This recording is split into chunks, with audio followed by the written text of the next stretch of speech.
doesn't feel as good as I thought it would. Here, Watkins, here,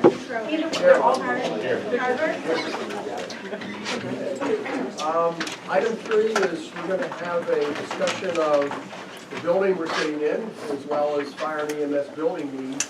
And so I'm going to turn it over to the two trustees and Jason Foley from the fire department to talk about that. So I'm not sure who wants to go first.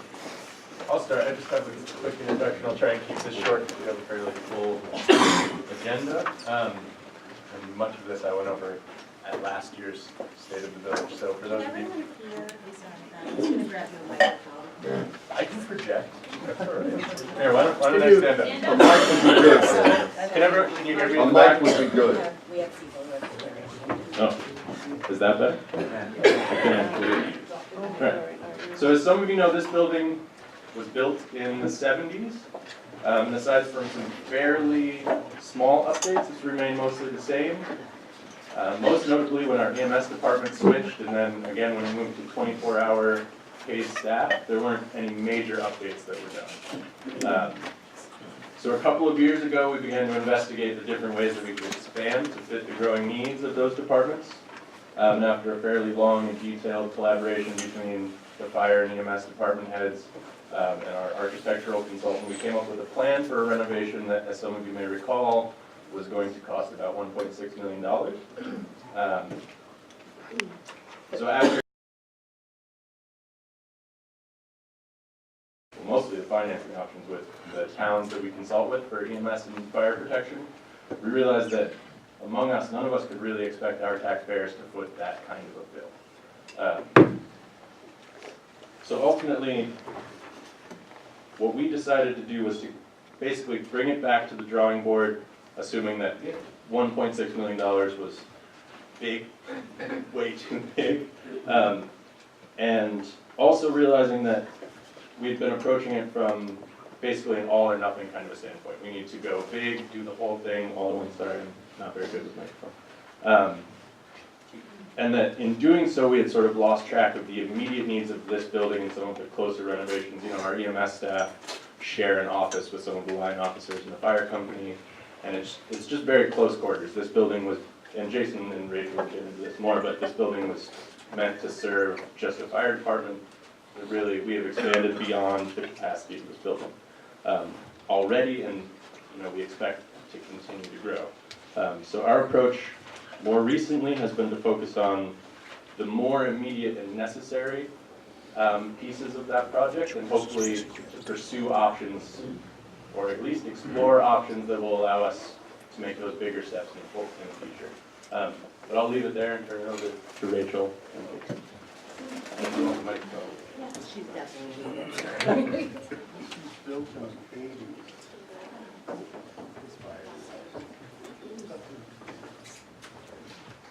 So I'll let Jason speak to most of the details. One of the things that's most compelling to me about the need for renovations at the fire hall are health and safety of the volunteers. What I've learned from talking to Jason is that the incidence of cancer among firefighters is significantly higher than the average U.S. citizen, and this is linked to some of the toxins that collect on turnout gear and self-contained breathing apparatus.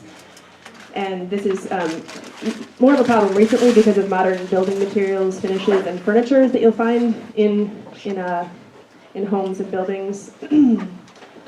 And fire stations around the country are responding to this situation by building or retrofitting firehouses with decontamination and gear storage rooms with separate exhaust systems from the rest of the house to minimize the exposure to these toxins. And so that's one of, like I said, that's one of the most compelling reasons I think to get working on some of these renovations as soon as possible.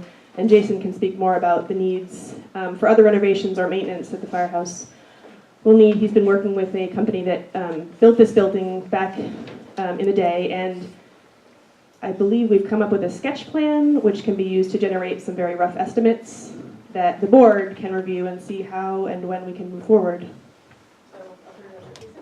I'm going to use, excuse me, I'm not going to use the microphone because I can talk loud enough. Thank you for being here. Actually, this building was built in 1986, I'll correct then. The one 1972 that was currently, that's where the one right there on the windowsill, that was 1972 when the fire station moved from where the telephone company is today to this location, and we pulled that one down and built this in 1986. So this building's over 30 years old. A little bit of history over the years. We've done some major upgrades. When I first took over in Chief back in 14 years ago, it all had all the original utilities and all that kind of stuff. Over the years, we've changed out the boiler to a high-efficient boiler that takes care of just this part, the business part of the firehouse. We took out the old heating system in the truck bay and put new infrared heating in. Through a grant, we got a diesel exhaust extraction system that hooks currently to the trucks. So when they start, they pull out the door, the exhaust is not being put in the building. So all over the years, we've done some upgrades, and there's still more that need to be done. By doing the heating system, the boiler, nicely with a grant to change all the lights to new efficiency lights, we've cut our energy bill almost in half since I took over 14 years ago, which is a tremendous savings. It was up over 13,000 when I took over. We've cut that in half. But if we go out to the truck bay, and we're not going to go on tour because it just takes too long, the concrete floor has never been touched. It's 30 years old. We're starting to see the mesh wire coming up underneath the trucks. That's just from the salt from the northeast that sits there and just deteriorates the concrete. So the concrete floor needs to be taken care of. The windows are all 30 years old, never been touched. And there's obviously updated energy efficient stuff out there that can make it even more energy efficient here. As Ben said, when we went 24 hours EMS, we took the upstairs and took a storage room and turned it into a bunk room. So it's a little bit of privacy for someone staying right here. Currently there's a bed out in the middle of the one room where the second person can sleep. Took another storage room, made it their storage room for their EMS supplies, and as Ben said, the office up front, and majority of that's EMS staff. So there's no room left in this building, so they'll go into the EMS building portion. But as Rachel said, today, a few years ago, they found out that cancer is hitting the fire service pretty bad. It's not, you can take 9/11 right out of it. Don't even worry about 9/11. It's the last few years. The test that's being done, it's being proven that cancer is hitting the fire service. And it's because of it's not because of the turnout gear, it's just the stuff's being made. It's how it is. We can't decon right when we get back from a fire. We don't have the proper stuff to do we use a regular commercial grade house washer to wash our turnout gear right now. What else gets washed in that? The EMS blankets. A bunch of stuff, people's clothes are getting washed in that. So we're using the same washer right now to wash our turnout gear and personal clothing that the EMS has. That's not good. So we're looking to build a decon room where the firefighter can come back, strip their clothing, put it right in the washer. When it's done, put it on a dryer and put it right in a ventilated gear room. If you go out in the truck bay right now, there's probably 12 sets of turnout gear that hang on the back wall. It might get washed when it gets back, it might not. If it doesn't get washed, all those carcinogens are just going up in the air, and we're breathing it. If you come back here on a regular, after a fire, everybody's turnout gear is out there either hanging, getting washed, or hanging to dry, so we can use it in case we need it again, and it's just out in the air, so we're breathing that when we come in the back door. It's not good. We do this for free. Something's got to be done to take care of the people that do this for free. We put our life on the line. We don't want to get cancer from doing this to help the community. We just have to do something to protect our volunteers. And then we have a piece of apparatus that sits outside currently right now. We have a Kubota, what we call it, it's like a forest fire fighting thing. It's got on tracks, we can go out into the woods. It's for EMS, forest stuff, grass fires. That sits outside on a trailer with a pickup truck that sits outside. If we need that in the middle of winter, we have to wait until that thing warms up, gets the snow off it, so we don't have room right now. Why is that? Because the EMS currently shares this building with us. It's more important to us right now to have the ambulances inside because they're supposed to be. We can sacrifice having that piece of apparatus outside right now, but it's not good for it. We need to have that in where it's quick and ready to go. So, did I hit all of them? I think so. I hit all the topics. So what we're looking to do is build Yeah, what we're looking to do is build a decon room, a gear room, a women's shower facility. Right now, we share one out in the truck bay. It's got a lock you put on the back door to lock it, so hopefully nobody comes in. We call it the unisex bathroom right now. It's not good. It's not the way we want to be around today's age. So a decon room, gear room, a separate facility for men and women showering, and the additional space to put the vehicle. And by additional space, putting that on the back, the contractor that I've been working with tells me that they can open this whole back wall up and make it a bigger facility for us, so we can have more training areas as well. So, any questions? Where are you gonna park? We don't know. Actually, where the building's gonna go on the back, there's not much parking anyway. So the current parking lot won't be taken up by No, no, it's gonna be all off the back. It's not on the side. It's all off the back where there's no parking already. The only thing we might have to do, depending on how big it is and the size and what we actually determine, we might have to cut into the bank a little bit, which the village owns the majority of that bank, and almost up to the parking lot of the school, of the church. Oh, one last thing. There's a generator out back. The generator out back supplies this building. It was, actually, my father purchased that. I think it was Marty Luster that gave us the money back years ago. And the generator was built, or we bought the generator big enough to supply the church.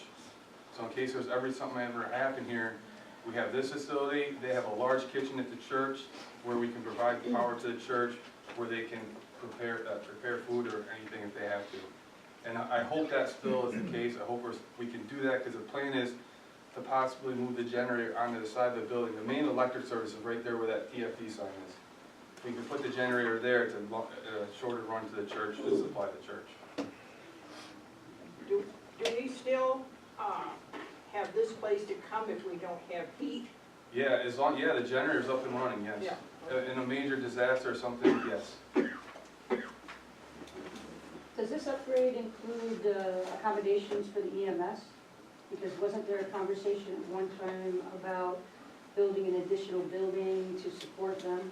So that discussion is sort of ongoing. This is more addressing our immediate necessary Right, that was my as question. we pursue. So this is separate than the EMS building and how we pursued that issue. Yeah, when this building was built, this was built for, back in 1986.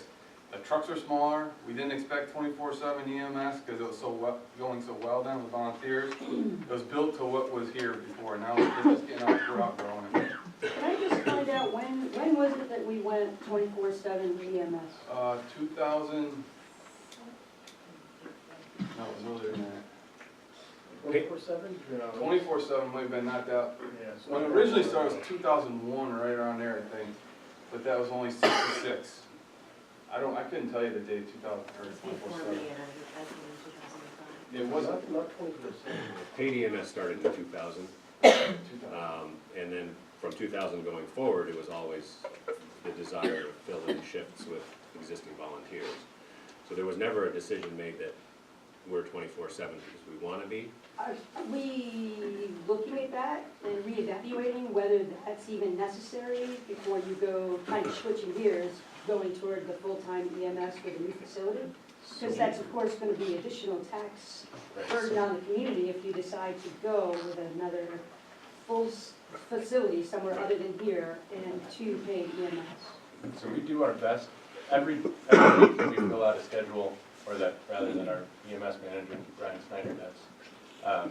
He does his best to backfill any volunteers that are available in the schedule. So that attempt is always made. The difficulty is that over the years, the number of hours required to get EMT or paramedic certifications have increased. It's harder to do the work that our volunteers have to put in now to get those credentials is increasing. So we just don't have a pool of volunteers to make that happen. But we do try as much as we can.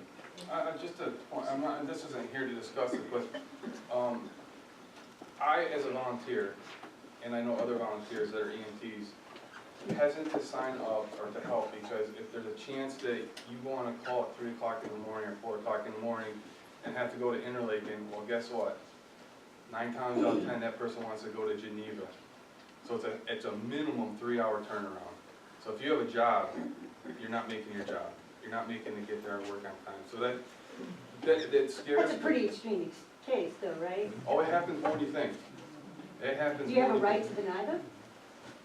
And I'm take not gonna them get to into the nearest- law, but I'm just saying that's from the, I mean, we're not here to discuss that, but Right. that's just a point of interest. I guess maybe the point is, for your question, is it's not a unilateral decision that we're making to say we're gonna change any major ways of doing business. It's kind of like the way I mean, we have been. we have continuously done our best to fill as many slots as we can with volunteers. That's just, the reality is that's just getting harder and harder and harder. If Brian was here, he'd be able to kind of outline the difference or the change in New York State training requirements over the last 30 years. Where it used to be 20 hours of continuing education a year, now it's a couple of hundred every 2 years. So it's a monumental task for a volunteer to keep their certification. And then usually, when you take the time or spend the money to get that certification, you want to work in the industry and get paid for it. So we do try to fill in with those volunteers when we can. We can have a further conversation offline. I don't mean to take up the time for that, I just wanted to know. We could sit here and talk for hours about it. Well, I think it's an important point though. I was just concerned about the overall cost Sure. moving forward, and just wondering if we reevaluated that along the way to see how necessary that may or may not be. Yeah, I find it interesting that a volunteer company is being forced to have these certifications, because if you just don't have the means to do that, or you don't mandate, you as the village mandate the means to do that, how can they tell you otherwise? I mean, the whole idea is it's a volunteer company, and we certainly appreciate all the efforts that the volunteer company has, right? But I mean, it's a huge cost having 2 full-time EMTs, in addition to the possibility of a new building, in addition to the upgrades of the current existing building. So it's just point of conversation. Just one quick add-on. One of the ways that we have been trying to mitigate those costs is by building in a sort of in-house training program. Because it is difficult if you have to drive to Seneca Falls for some of these trainers or, things like that. So we've been working over the years toward building a completely in-house training. So hopefully that will, as that grows and, comes into its own, that can take some of the burden off of our volunteers, but that certainly doesn't make it easier for them. It might make it possible, but. And Thank something you. else that we've been hearing a lot about lately is the failure of a lot of rural ambulance services to thrive and survive. Even I don't know how many rural ambulance services have just gone out of business, so to speak, recently. So ours is strong. New York State has lost over 50 ambulance services in the last 2 years, and I don't know all of the ins and outs of it, but when it comes to the New York State Health Department, when an area loses their certificate of need, they are very reluctant to ever reissue that to a different ambulance department. They just shove it off on someone else. And so we're actually seeing regionally that there's the potential to lose a couple of ambulance departments next to us in a couple of different directions. So your point is well taken, that the village doesn't have to offer ambulance. But if we're going to, it's a need that would continue to grow. We have to figure out how to best staff that, and it is expensive. It's healthcare. It's tied to all rising healthcare costs, really, at the end of the day.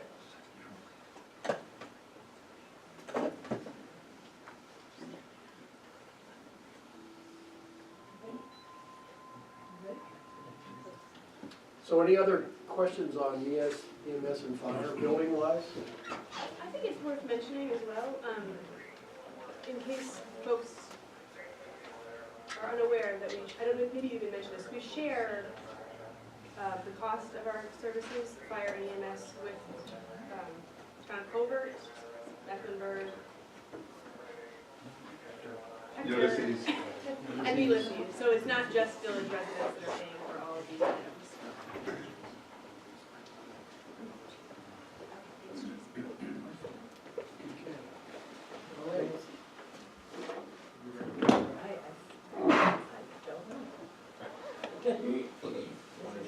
Jason was listening to the work, so it's one of these, and I was going to turn the lights on. Yeah, right. If you would.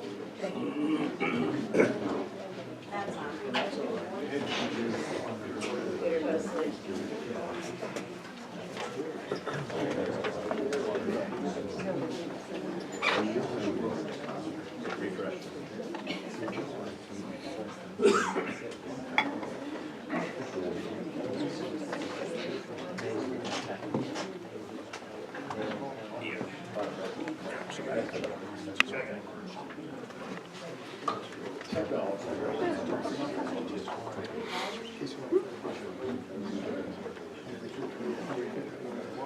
we're going to move into the water and sewer project updates. And then Watkins.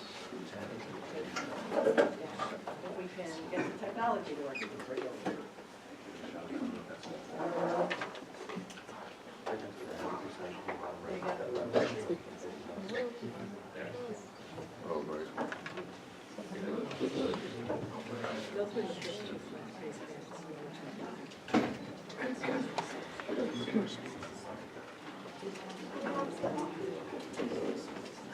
All right. Thank you. Okay, so water and sewer, this is the statistics on the water system that we have just completed.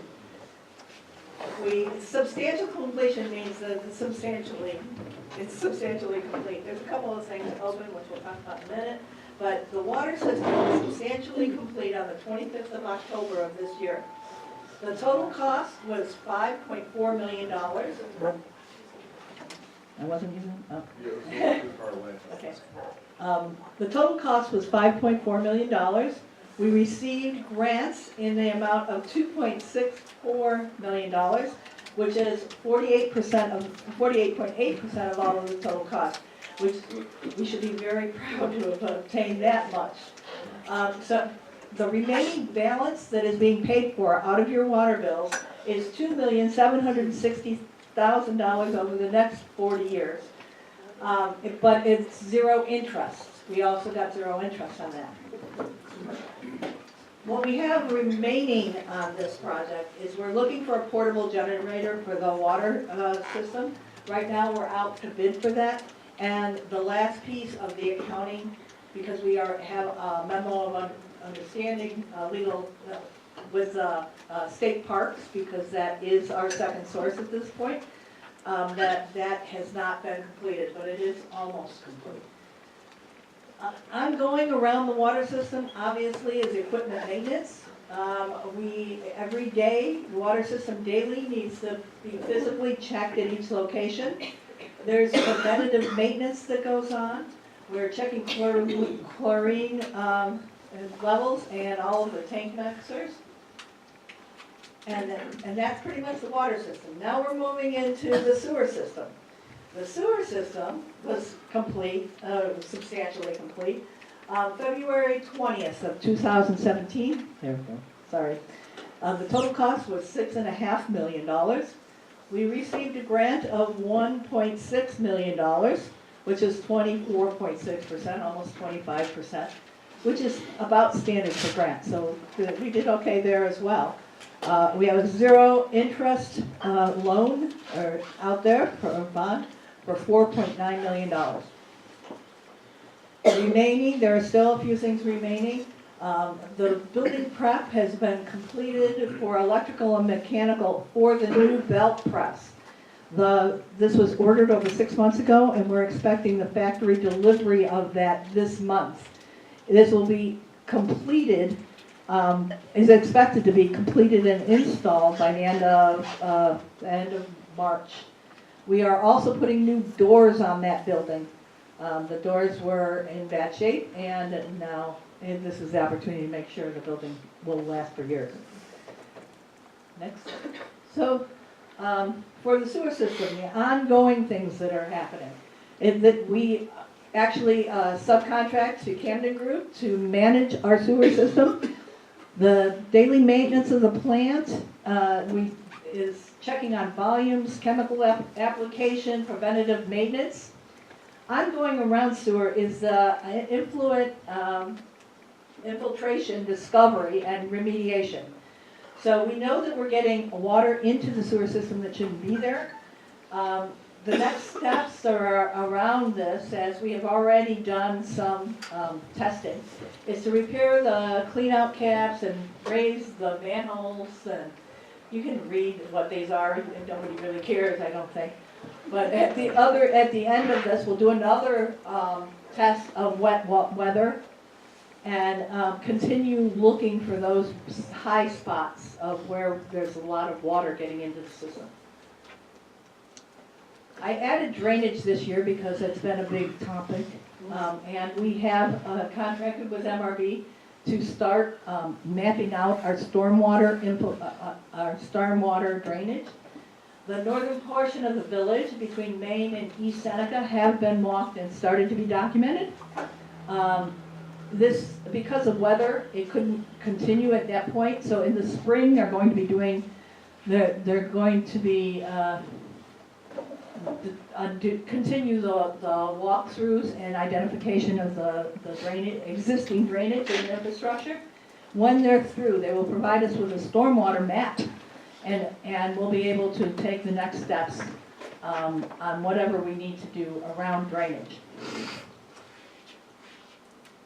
Okay, all of this is from last year, and because I'm really trying to keep it short, if you can't tell, this is just a reminder that your water and sewer expenses are not funded by your taxes. They're a direct result of your utilization.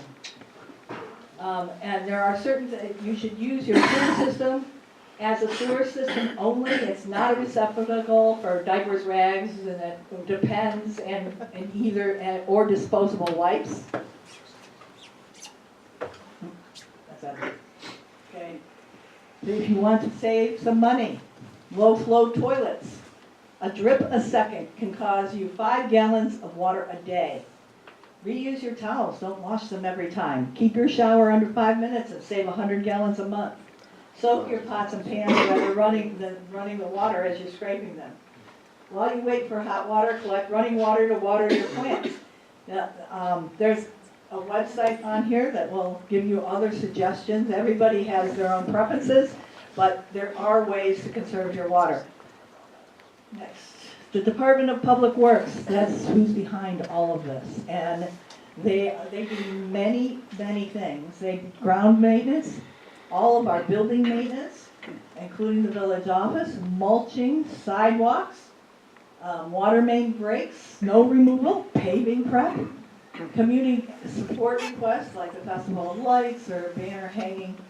Just take care of them. They're a great asset to this community. That's it. I did that in record time. Just remember to name and address, because this is a public meeting, we need to record who's saying what. Hi, Ben Guthrie from Ehrlichen. Deb, you had cited that we got grants and low-interest loans. Is that federal money or state? Let's see, EFC is environmental, that's state money. That is state money. Yes, David? David Means, Prospect Street. A year ago at this meeting, it was discussed that after these water and sewer projects were done, that maybe the sewer bill could relate to water usage. I'm wondering if anything has been done in that direction. We did actually meet with our funding, I don't actually know what Rick Chapel does. Our financial advisors, and they have not come back with anything that would be effective there at this point.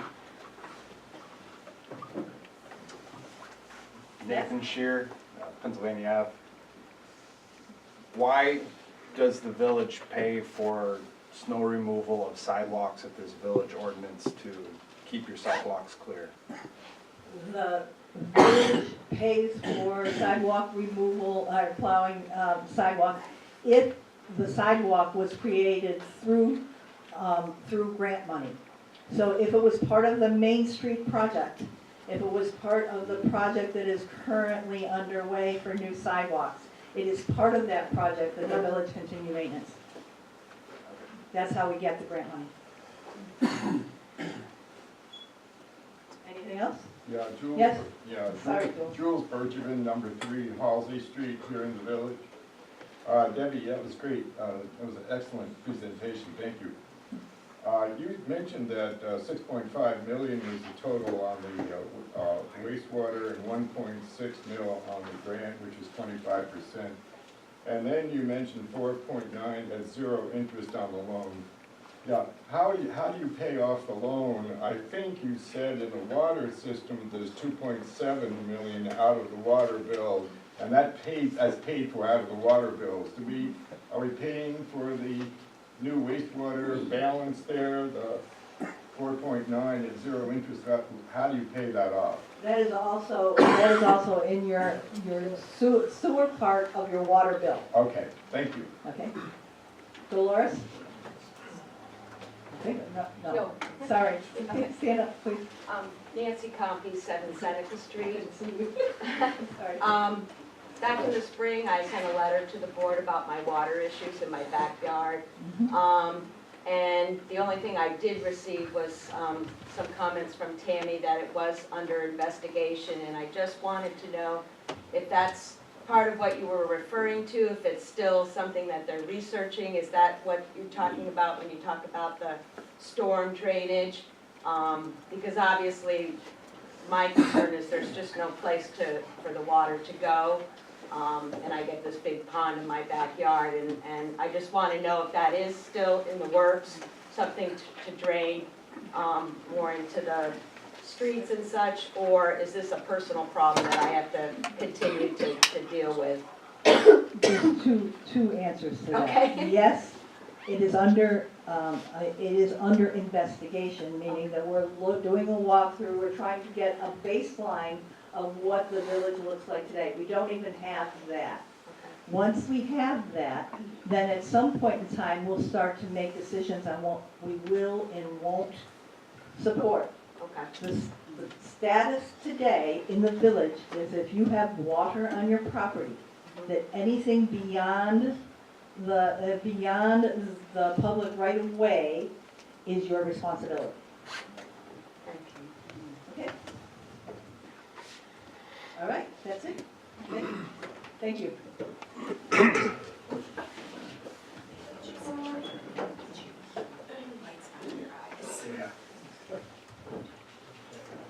So we're going to move to item number 5, which is an update on the sidewalk projects.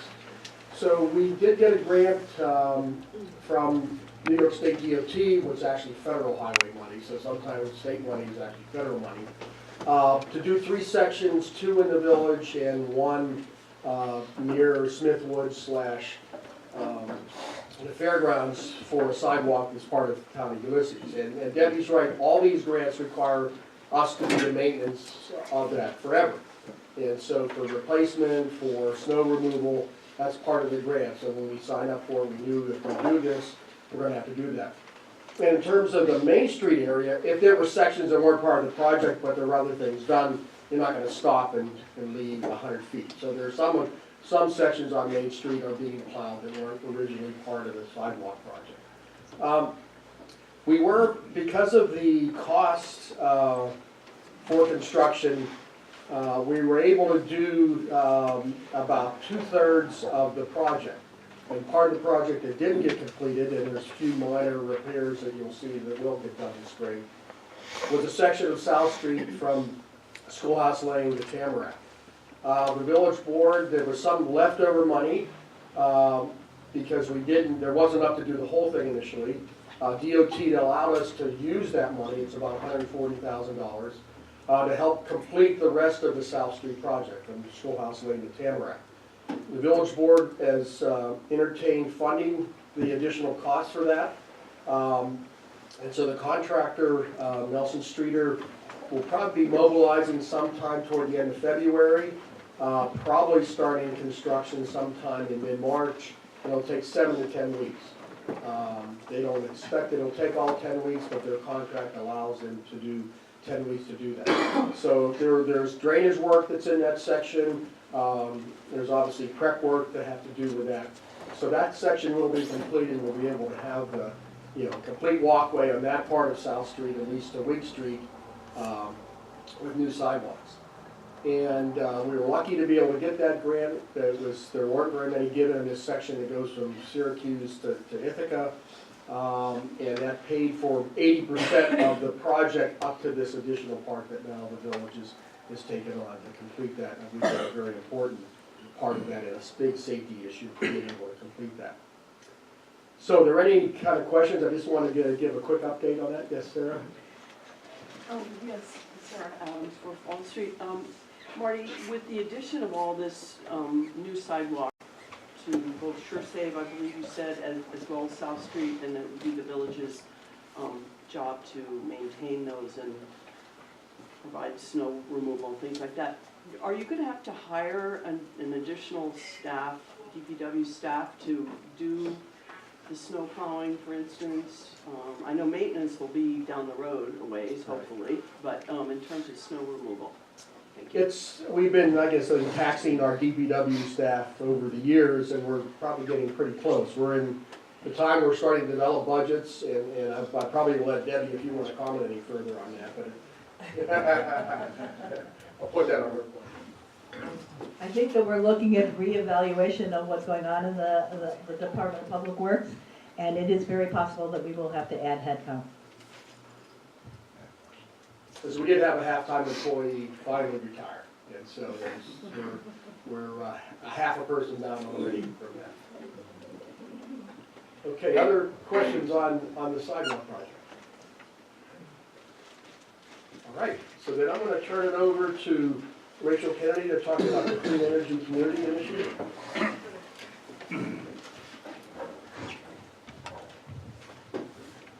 So I've been working slowly but surely on a project funded by NYSERDA, which is the New York State Energy Research and Development Authority, to achieve clean energy community status for Trumansburg.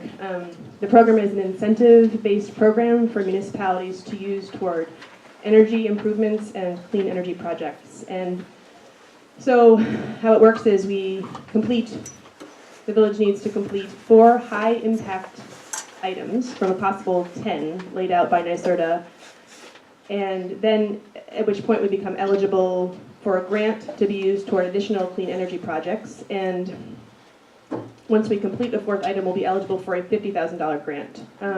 We've completed 3, one of which is energy code enforcement training, and that was no problem since our code enforcement officer, Tom Myers, here is already well invested in that sort of work. Adoption of a unified solar permit, which streamlines and standardizes the approval process for solar installations. And we've adopted a benchmarking policy in which we track energy use in our municipal buildings. And getting that baseline data will be the first step toward improving our energy consumption in general. And the 4th that we're looking at completing is a Solarize initiative. And for this item, we simply have to submit a list of 10 solar customers that have resulted from a Solarize campaign within our jurisdiction. And we've had 7 village customers from previous campaign, and hopefully we can get at least 3 more today. Cornell Cooperative Extension is in the tail end of a Solarize campaign, and it's a pretty modest goal for the day. The other goal in general would be to continue to do outreach about community solar efforts. And Terry Carroll is here he's an educator from Cornell Cooperative Extension to talk about the Solarize program, and he's also been the one to advise me and our village on the program in general. Is there a way I can use the projector? Or is it going to be a lot of trouble? It's a lot of trouble. Oh, no, we've got it down. Now you've got it working, right? Gordon's got it down.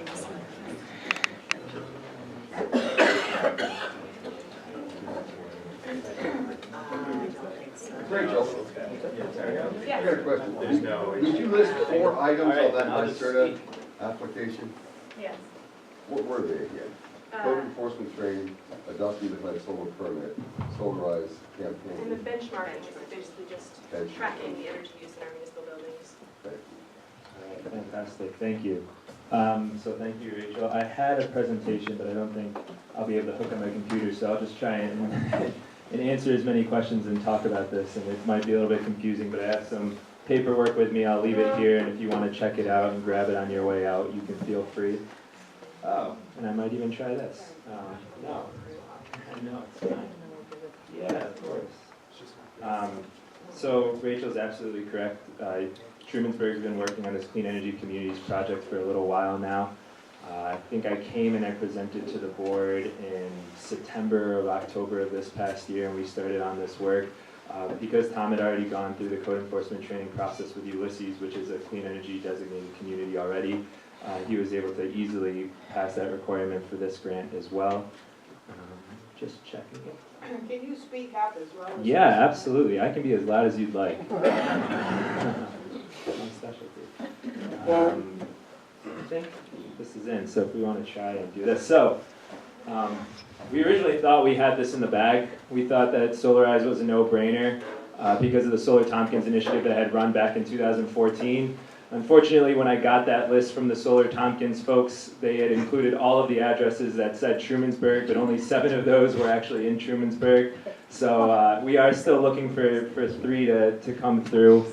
And normally this would be quite the difficult thing. You know, rooftop solar is a pretty heavy investment. It makes it pretty difficult for some people to really go that route. But recently there's been some new developments in community solar. And so we've been promoting these efforts throughout a 4 or 5 county region actually, and it's been all across the southern tier. And we've been working with 2 developer partners that I'll talk about here actually. So since we have this up right here, we can just get started. So the campaign that we've been running has been called Go Solar Tompkins. It started this past spring. We were running a rooftop campaign, and starting in about October of this year, we switched over to community solar, and we were starting to talk to people about how here's a new opportunity where you don't need to put solar on your roof, you don't need to put it in your yard, it can be located, you know, miles and miles away, and you can still take advantage of it. So here's a really brief outline. We can just fly on through this so I don't take up too much time. Fantastic, thank you. So about Solarize. So Solarize campaigns are basically just community education campaigns. We are a nonprofit. I work for Cooperative Extension, and we're just here to make it easier and more affordable for people to go solar. So we work with developers to figure out what their pricing is going to be to make it as transparent as possible, and then we go out and we do the outreach. We do the education. I don't get anything if you go solar. The solar companies obviously do, but I don't work for the solar companies. And so it really doesn't matter to me if you go solar or not. I just want you to know about your opportunities. And so if you decide to go that way, at least you know what you're getting into. So the entire process is we vetted developers. We put out a request for proposals. We had about 6 or 7 different solar developers put in a proposal saying they wanted to be part of our campaign. We reviewed those. We had NYSERDA review them. We selected a couple of installer partners, and then we started to run these campaigns, and we've been getting constant feedback and adjusting them as we went through to try and help people learn what they needed to know in order to feel comfortable with going. At Cooperative Extension, I would be remiss if we didn't talk about home energy audits. We really recommend that before anyone goes solar and makes any really large improvements to their home, that they consider getting a home energy audit. It's free for anyone making under $150,000 a year. You can go right onto the NYSERDA website and you can find someone that does a local home energy audit. It's really an important thing to do, especially if you're considering going solar, because there's some really basic things that you can do to your home, such as switching to LED light bulbs that will save on how much you actually have to spend on actually going solar. So it's a really fantastic thing, and I really recommend everyone does it. In terms of why solar, there's a bunch of different reasons. We really list out these 3, the environmental reasons, climate change, reducing your own personal emissions. But there's also financial savings that you can, some people see solar as an investment. There is a potential return on investment over time. A little bit less so with community solar, but there are financial savings, which is a large portion of why people do that. And then finally, there's the idea of energy independence, being able to stop worrying about rising energy costs and having a say in where your energy is coming from. And especially with community solar, a lot of this is about, knowing that that energy that you're getting is somewhat local, so it might not be a solar farm down the road, but because of the way solar works, it's going to be within a relatively close geographic region. And so, really basic, how solar works. Solar, the rays of the sun hit a panel, it excites some electrons, they start to create electricity. That electricity then gets carried into your house, in this case, because we're showing a rooftop system. And a community system, it's really similar. Those electrons in the solar panels in that solar field start to get excited, they create electricity, and that just goes straight into the grid and it gets delivered throughout the grid through the substation. Big question we get, do we get enough solar in this area? Yes, we do get enough solar in this area. You can tell because there's solar farms going in everywhere. There's solar on people's homes. They wouldn't be doing this if it didn't make sense. On the right, we have Germany. Up until 3 years ago, Germany was the world leader in solar. All that blue and purple means that they get a lot less solar than we do. They gotta have a lot less sun exposure, a lot less solar potential than we do, even in us being green. So obviously, if you're in the southwest, that's really an ideal place, but even where we are, we do get more than enough sun for solar to work. Community solar, you have solar panels, way out somewhere. It could be over, a few miles away. It could be a county over. As long as it's connected to the grid, as long as it's in what's called your load zone, and we're in load zone C, and as long as it's on the same utility provider, you can take part in that community solar farm. There's two types of community solar farm, and this is really what I'm here to talk about today, so I'll spend a little bit more time on this. There's the subscription model, and there's the purchase model. So the subscription model, as it goes right now, is you subscribe to a community solar project. There's no upfront costs, there's no fees. Now this varies depending on what project you're working on. With our particular developer partner, which I'll talk about in a minute, there is no upfront cost, there are no fees. You do sign a contract. It's not for any length of time. You can opt out at any point. You give them 3 months saying, 3 months, I want to get out of this. They don't charge you anything. A portion of the community solar project is going to be allocated to you. So if there's, say, 7,000 solar panels on this community solar farm, 6 or 7 of them might be allocated to you. And all of the production that comes from those solar farms are going to be a credit on your bill. As I said, the portion of the production of those solar panels shows up on your utility bill. You're still going to continue to pay some utility delivery charges. You're still going to pay service charges. So you're not getting free energy at this point. But it will be able to supply you with the solar energy. And what some of the developers are looking at is trying to provide that at a reduction to you. So instead of you paying the same paying the same supply price that you would pay NYSEG or an energy supply company, you're paying the solar company at a slight discount. I won't pretend we're going to save millions or thousands of dollars doing this, but it is a little bit, and it does add up over time. And so you'll be paying 2 bills under this model. You'll be paying NYSEG for that delivery and for the service charge, and you'll be paying the community solar farm for the supply charge. So that's the subscription model. The other model is a purchase model, and this is something that's been a little bit more popular. Renovis is our partner in terms of the purchase model, and this is something that they've been working on for a while. So some of you may know someone that's gone through the purchase model of community solar. With this model, you own the panels. Yes, they're not on your house, they're not on your yard, but you do own the panels on wherever that farm is located. So you do need to pay, you have that upfront capital investment. That being said, there are some incentives that go along with it that can make it a little bit cheaper. And what we see with purchasing solar panels in a community solar farm, that does tend to be cheaper than going with solar panels on your rooftop. So that's something to keep in mind. It's the same thing as subscription. The panels produce electricity. The credits appear on your NYSEG bill. You're still paying some delivery. You're still paying some service charges. That being said, if the panels produce more than what you use, it stays as a credit on your bill and it keeps transferring over month. So you're not losing any excess power that you get. It's actually somewhat similar in subscription model, but with purchase model, it's just going to continuously go as long as you own those solar panels. The community solar company maintains your panels. Yeah. All right. Oh, I'm sorry. I'm Laura Hine. I live off of Larchmont. Yeah. So you are actually responsible for maintenance and repair and adjustment, or no? So that last point. So the community solar company is maintaining your solar panels. You're not going out there. You're not brushing them off. You're not replacing inverters. You're not checking the wiring or anything. For some, that's a huge benefit. You don't have to worry about those solar panels. They're out there. The solar company's going to take care of it. For other people, they want to be able to go and brush off their solar panels when there's a light dusting of snow. So it's a little bit of a trade-off. You don't have to worry about any of the maintenance, but you have a little bit less control over it over time. With the purchase model, one thing to be aware of is that a lot of these solar farms do continuously have a maintenance type fee involved with it. It's usually pretty cheap, $15 a month. We still do see a large amount of savings come from the purchase model. That some people still do see it, getting a little bit more of a return on investment. So it's an interesting option for folks to at least consider. When we talk about community solar, what we're really looking at is, this is a great option for homeowners, but especially for renters and anyone with an electricity bill. With the old model of solar, you really needed to own your own house, you needed to own land in order to put solar panels up and to be able to take advantage of solar. With this community solar model, you can be a renter. I'll give an example of this. I am a renter. I live in Ithaca. I cannot get solar panels, unfortunately. I have recently subscribed to the solar farm that's part of this program because I'm curious to see how it works out, and I don't really see too much downside from it. So Our two developer partners are, the first one's Nexamp. They're a company out of Massachusetts. They're building a solar farm down in Newfield, so it's going to be relatively local. The way their model works is that you don't pay any upfront fees. You sign up for them, you get a contract with them, you get a 10% reduction on the supply cost of your electricity.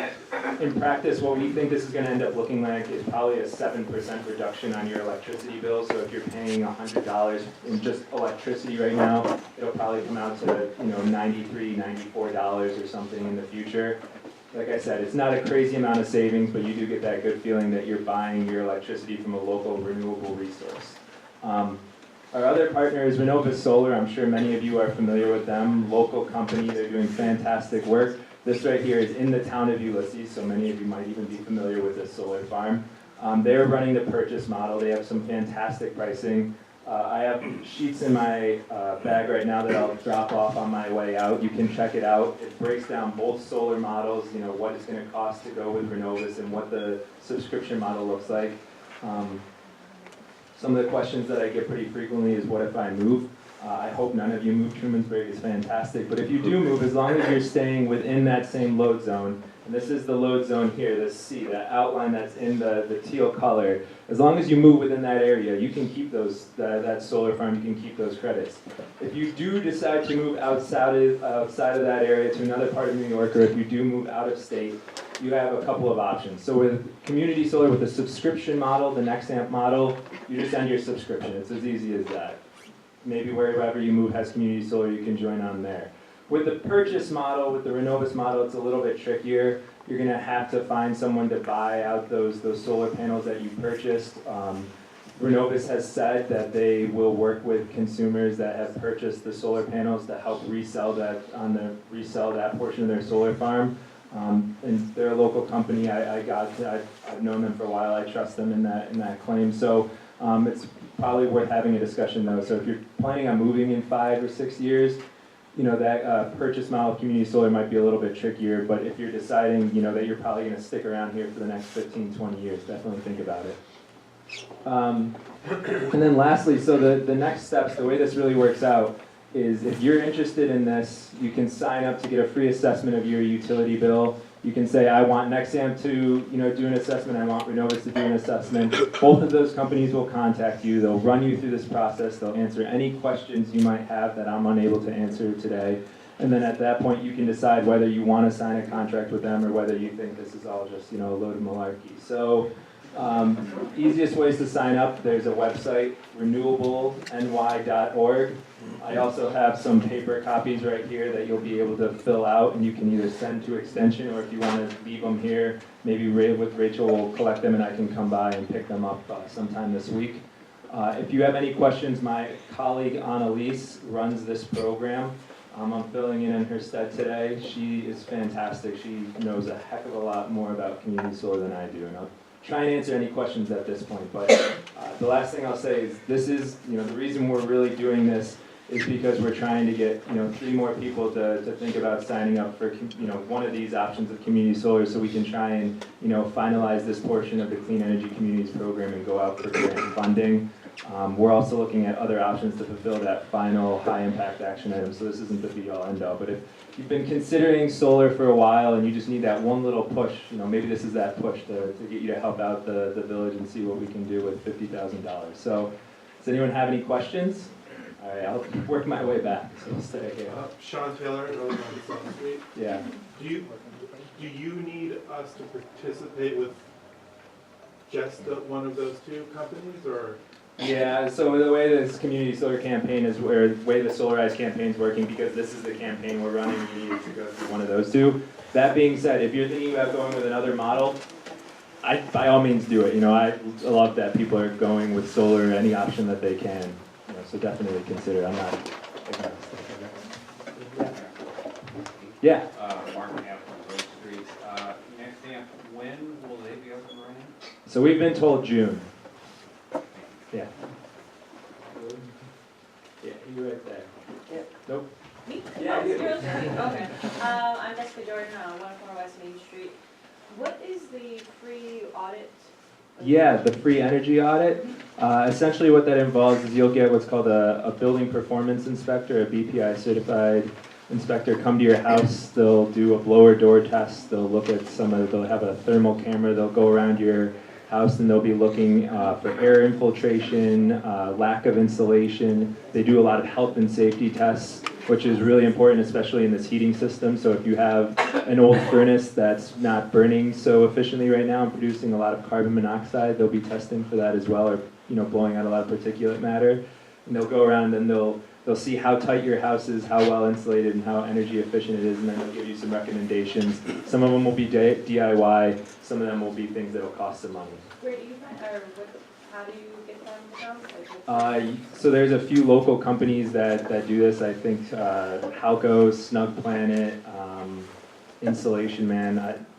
I don't have a preference over any of them. If you go to NYSERDA's website and just look up home energy audits, you'll be able to plug in your address and they'll tell you all the people that are local. I think there's even someone in Trumansburg that does it, but I'm forgetting their name off the top of my head. And then NYSERDA is NYSERDA.org? Yes. You had one last point? So maybe I didn't catch this, but Yeah. you said you needed more people that had solar panels to come forward, or you need people to? No, we need people that haven't gone solar yet to think about going solar. But if you do have solar, congratulations.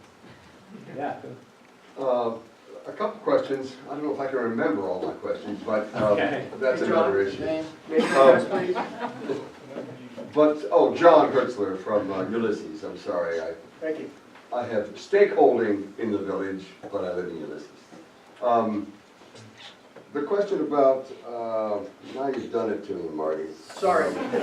We can come back to you, John. No, why is it that we're only, to buy into community solar, if it only deals with 7% of our energy needs, why don't you make it possible for us to cover all our energy needs to buy enough either solar cells, solar panels, or rent enough? Maybe that was a miscommunication on my part. It can cover up to 100% of your electricity needs, but the discount is only going to be 10% on the energy supply. So if you're paying, 9 cents a kilowatt hour for supply, 10 cents a kilowatt hour for supply, it'll, give you a 10% reduction. So you'll be paying 9 cents. So the example I was trying to give is if your bill is $100, because instead of paying 10 cents a kilowatt hour, you're now paying 9 cents a kilowatt hour, your bill's going to come out to $93 because you have to take into account some taxes and all right, let me ask, service charges. that doesn't make sense to me, but Okay. if my bill is $500 a month, You should look at solar. for electric.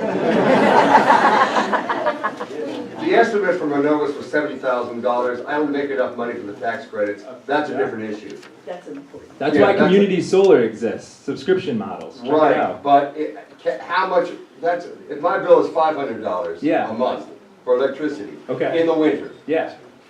how much is that bill gonna be reduced by if I buy into community solar? Does it depend on how many panels I buy or rent? Yeah, it does. So if you go with the purchase model, depending on how many you can afford to purchase. And If you how go with the much are they per panel? I think with the Renovus model, they're looking at like $2 a watt. So it depends on what that size system you need. For the subscription model, presumably all of your usage can be, taken in by their community solar farm.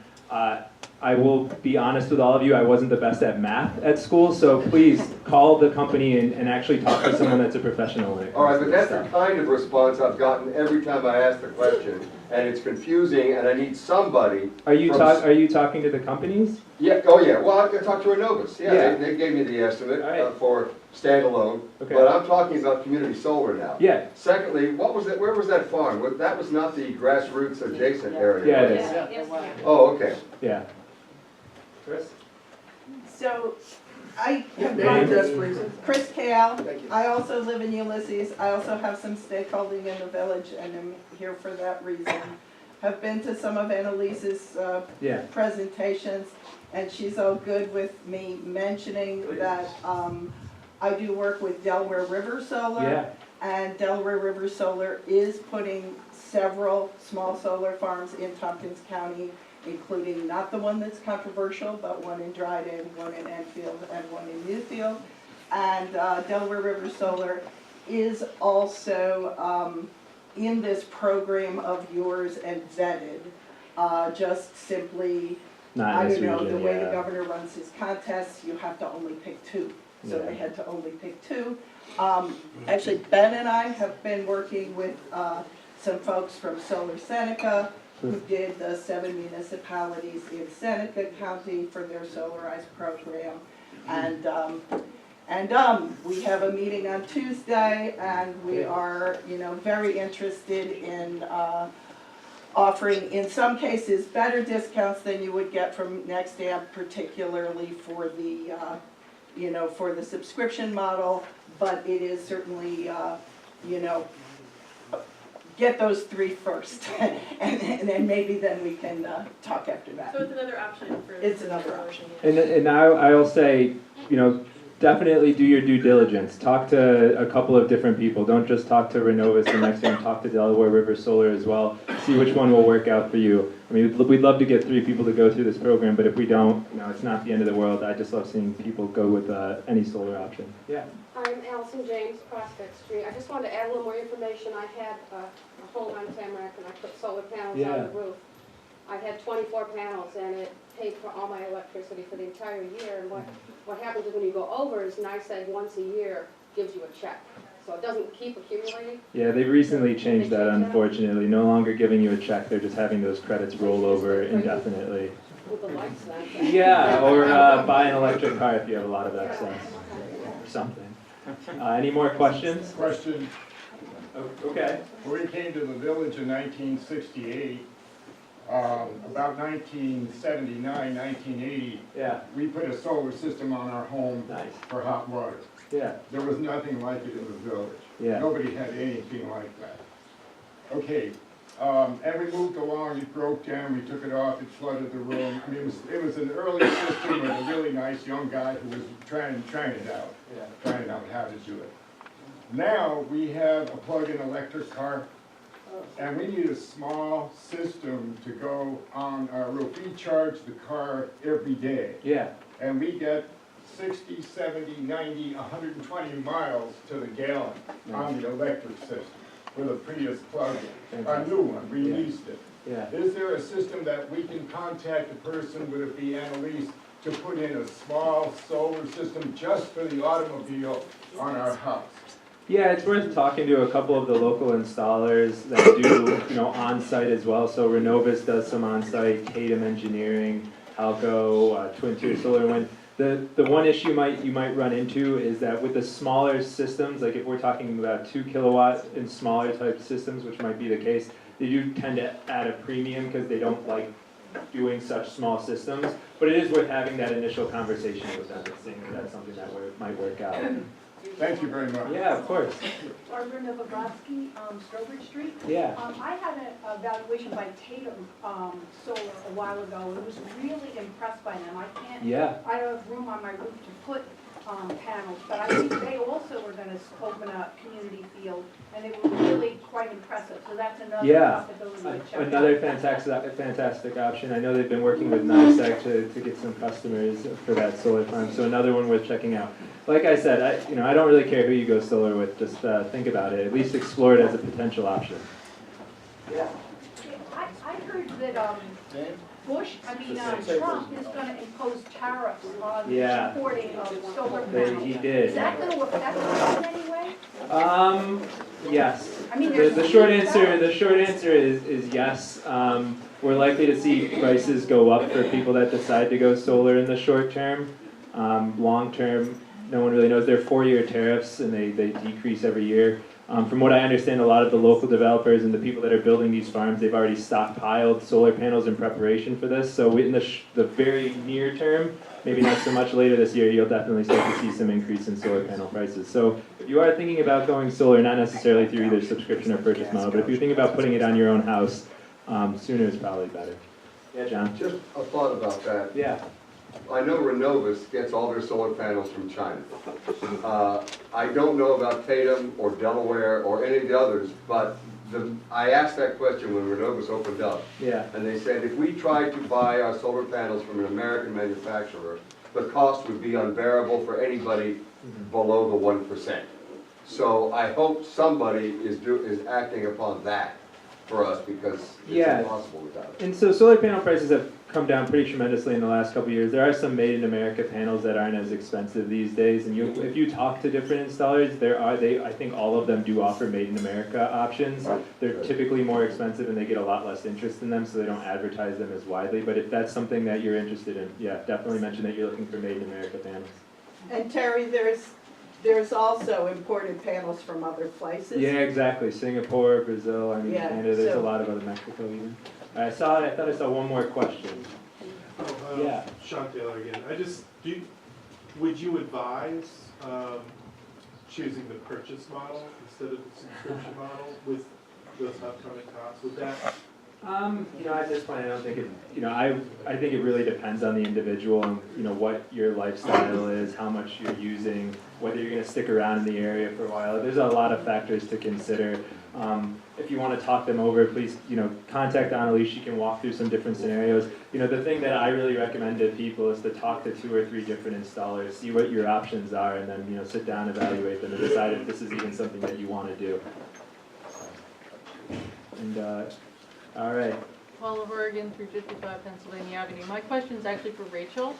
So a lot of discussion about solar and first about solar farms and so on. Does the village have or plan to in the next year or upcoming decade develop a solar policy around solar farms within the village on undeveloped land? And second question, I know there's been a lot of discussion about revising the zoning to make smaller lots. Has there been consideration about solar orientation for buildings and lot development within the village over the course of the next decade to consider the orientations of buildings so they can maximize solar gain? 2 questions that relate to planning and land development in the village. Right, so no and no. And though I think those are both important things that we will be thinking about, as we get to work on those things. Yeah? Would you everyone agree? From a planning perspective, I'd say yes and yes, where those ideas are on the table, absolutely. And I think that those are topics that you see other municipalities already considering, so obviously we want to consider them as well. And it's just a matter of formalizing, Paula, when that fits in with the zoning revision. So yes, it's an interest to the village in terms of its zoning, absolutely. Right, I guess no and no meant I hadn't personally. Yes, planners do.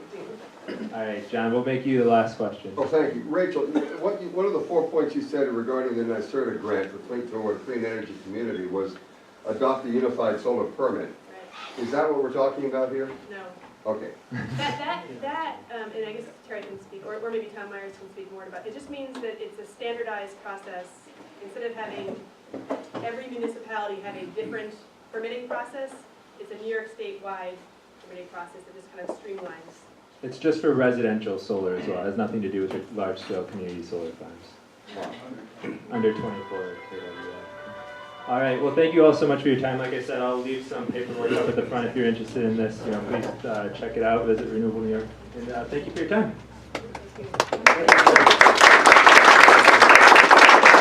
At the risk of losing people, I think it might be a good idea to take a short break. 7 minutes. So back at 25 after. Please come back. Discussion of development in the village. And I'm going to turn this over to Gordon Hart, Trustee Hart, to lead that discussion. I just want to make one announcement before that, in case I forget. Here. Oh, okay. David Means asked me to announce, because maybe not everyone knows, that a late trip has been added to the TCAT schedule. 8:30, it leaves the vet school, 8:30 p.m. and arrives in Trumansburg at 9:10 at the Aubles Trailer Park. And then turns around and goes back to Ithaca, so opportunities for doing some evening stuff in Ithaca exist now. And he also said that if we don't use it, we lose it, so potentially, are you here? Yeah, David's here, yeah. Anything else you want to say about that? Well, just that it's a trial thing. We're the only outlying village in the county that's getting to try this, so. We're the only outlying village in the county that's trying this right Night now. buses only run to the 2 colleges currently. And so it's a big thing if people want to go to Ithaca for dinner, have a couple of drinks, you don't have to drive, it's Right. quite inexpensive, you don't have to worry about parking. And people the other way want to go from Ithaca to come up here to spend an evening. It's a pretty cheap trip, and you get center to center from Ithaca to Trumansburg. But David was suggesting that people could 9 o'clock. have dinner in Ithaca, for example, and then come back without having to drive.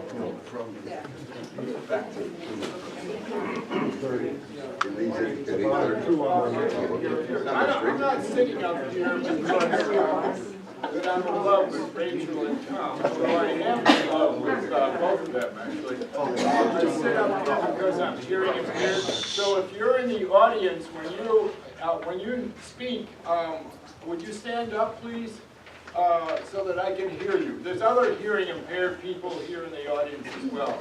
If I can't hear you, I'm going to ask you, I'll interrupt you and I'll apologize now. I'm going to ask you to please stand.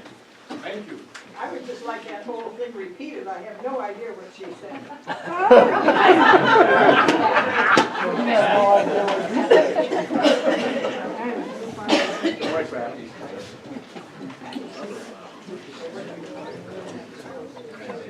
So, there is bus service, new bus service, a later bus, leaving Trumansburg at 8:30 to get to Ithaca at 9:10. Vet school. It leaves the vet school at 8:30. The other way around. And it Leaving leaves the vet school. Trumansburg at 9:10. Correct. And so it's a trial run for our village, just to have a more convenient service for people, either people that work late in Ithaca, maybe, or that wanted to travel to Ithaca for entertainment. So that's all.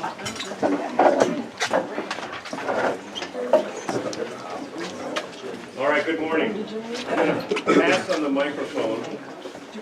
If you do have a hard time hearing me, I'm not too proud to start using it. I unfortunately do not possess John Hertzler's amazing voice, but I will do my best. You're very good, Rodden.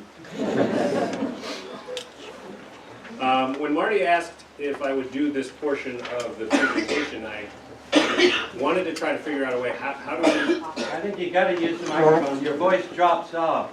We can hear the beginning, but it always ends up being too quiet. How's that?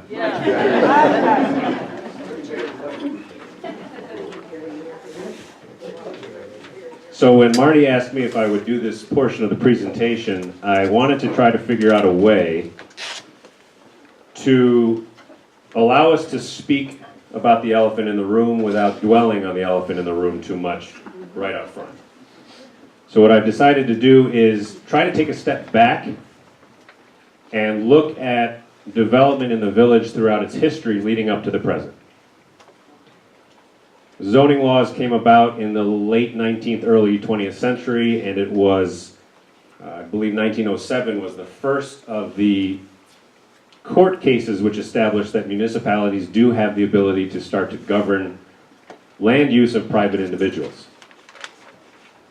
Of course, we know that Trumansburg was a land tract that was given to Abner Treman. Over the period of the initial years in Trumansburg, we had most of the housing development occur, like most civilization, occur along waterways, Trumansburg Creek being the obvious large one. Fast forward into the mid-20th century, we get into the late 50s, early 60s, we start to see the first of kind of initial land use laws. A lot of it had to do with, as someone I recently mentioned, fire, cows, horses, the kinds of things that were relevant to day-to-day life at the time. I think at that point it's worth noting, and I have gotten some pushback on saying this from time to time, but it's worth noting that most of the homes in Trumansburg predate that. I live in a house that was built in 1910. There are certainly homes much older than that. With the exception of the obvious areas of new development, most of the homes we live in were built without any zoning in place whatsoever. And so that is not in any way meant to be a screed or a comment against zoning. Zoning serves its purpose. It's a good thing. We want it. But it's important when we take this step back to realize that the rural character of the village that we all love so much and are so desperate to protect largely grew up in a vacuum with respect to zoning. So fast forward to the mid-60s, we now have some land use laws. And in 1971, the first zoning ordinance was adopted in the village. Nothing changed with respect to zoning law for most of the next 3 decades. We had some significant development begin to take place in the southern end of the village in 1985, 1986, when the first homes on what is now Larchmont and Tamarack were built. At the time, I was a preteen, but I even then I can remember hearing things like, why would you want to build in a swamp? Who's going to pay, mid-80s, who's going to pay $200,000 for a house there? That build-out took a long time. It took 20 plus years. But now, I can say as a longtime resident and raising my family here, I'm glad that that particular property owner didn't listen to those people who told him he was nuts to build in the swamp. Fast forward to now 2002, we start to see additional land use regulation crop up, subdivision regulations and so forth. I can't say for sure. My impression is that some of those laws were created in response to what became a very successful long-term large-scale development at Larchmont and Tamarack. How are we going to police future growth? And so that type of reasonable land use laws came into being. A couple of years later, 2004, things started to get more interesting. We had 2 commercial buildings added to what is now the property that Atlas and McCune Murphy inhabit. At that time, of course, it was a grocery store, and there was a lot of concern about the type of building that was put in. Did this essentially glorified Morton building type structure, is that what the village really wanted to see come about in its commercial zone? At the same time, we had a low-income project that was put in up the street with the T-Bird Country Estates, quite controversial at the time. And so in response to that, now in 2006, we had the then village board create a site plan review ordinance. Keep that in mind, 2006 site plan review. I'm going to come back to that in a minute.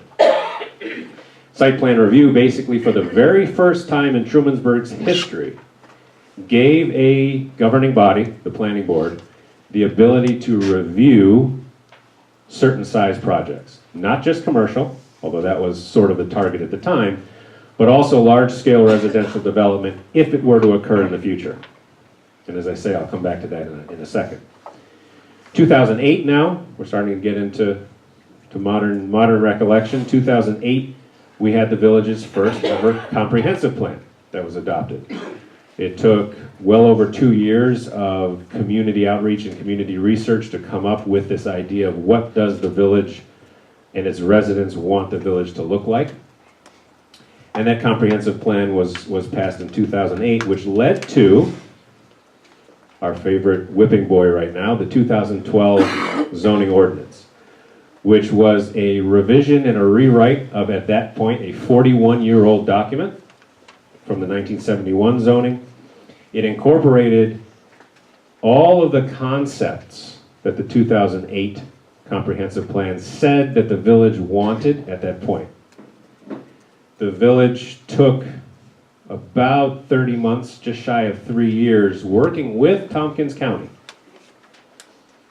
to write the 2012 zoning document. And that brings us very much to where we are today. I want to make a couple of kind of side note comments on a couple of issues that I've heard. With respect to the second water source, there is a misunderstanding about what that water moratorium meant. Moratoria, you can have moratorium for all kinds of different things.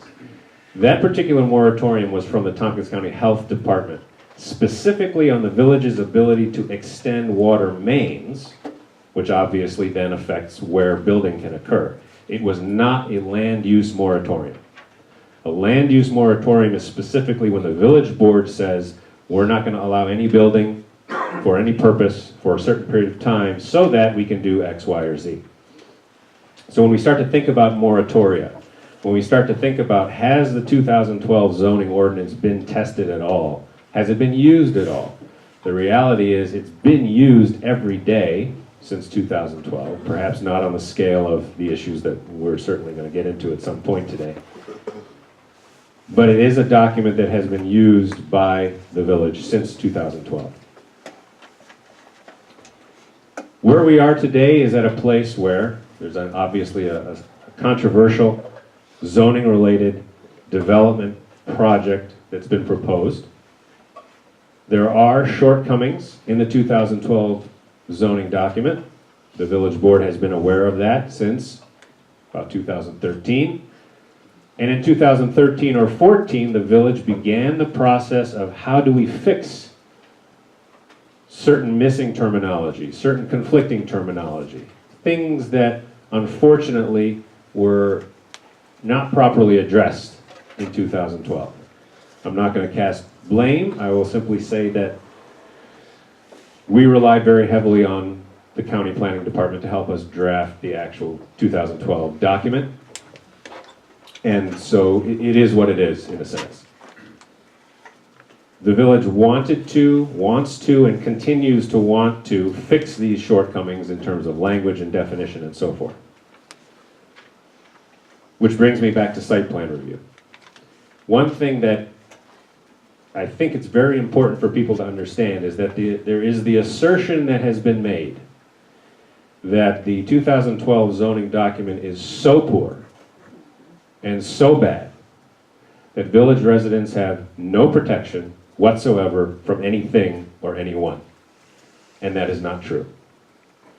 The truth is that site plan review law can be very, very narrow in focus, very, very restrictive in the authority that it gives to a planning board, or it can be extremely broad and extremely expansive.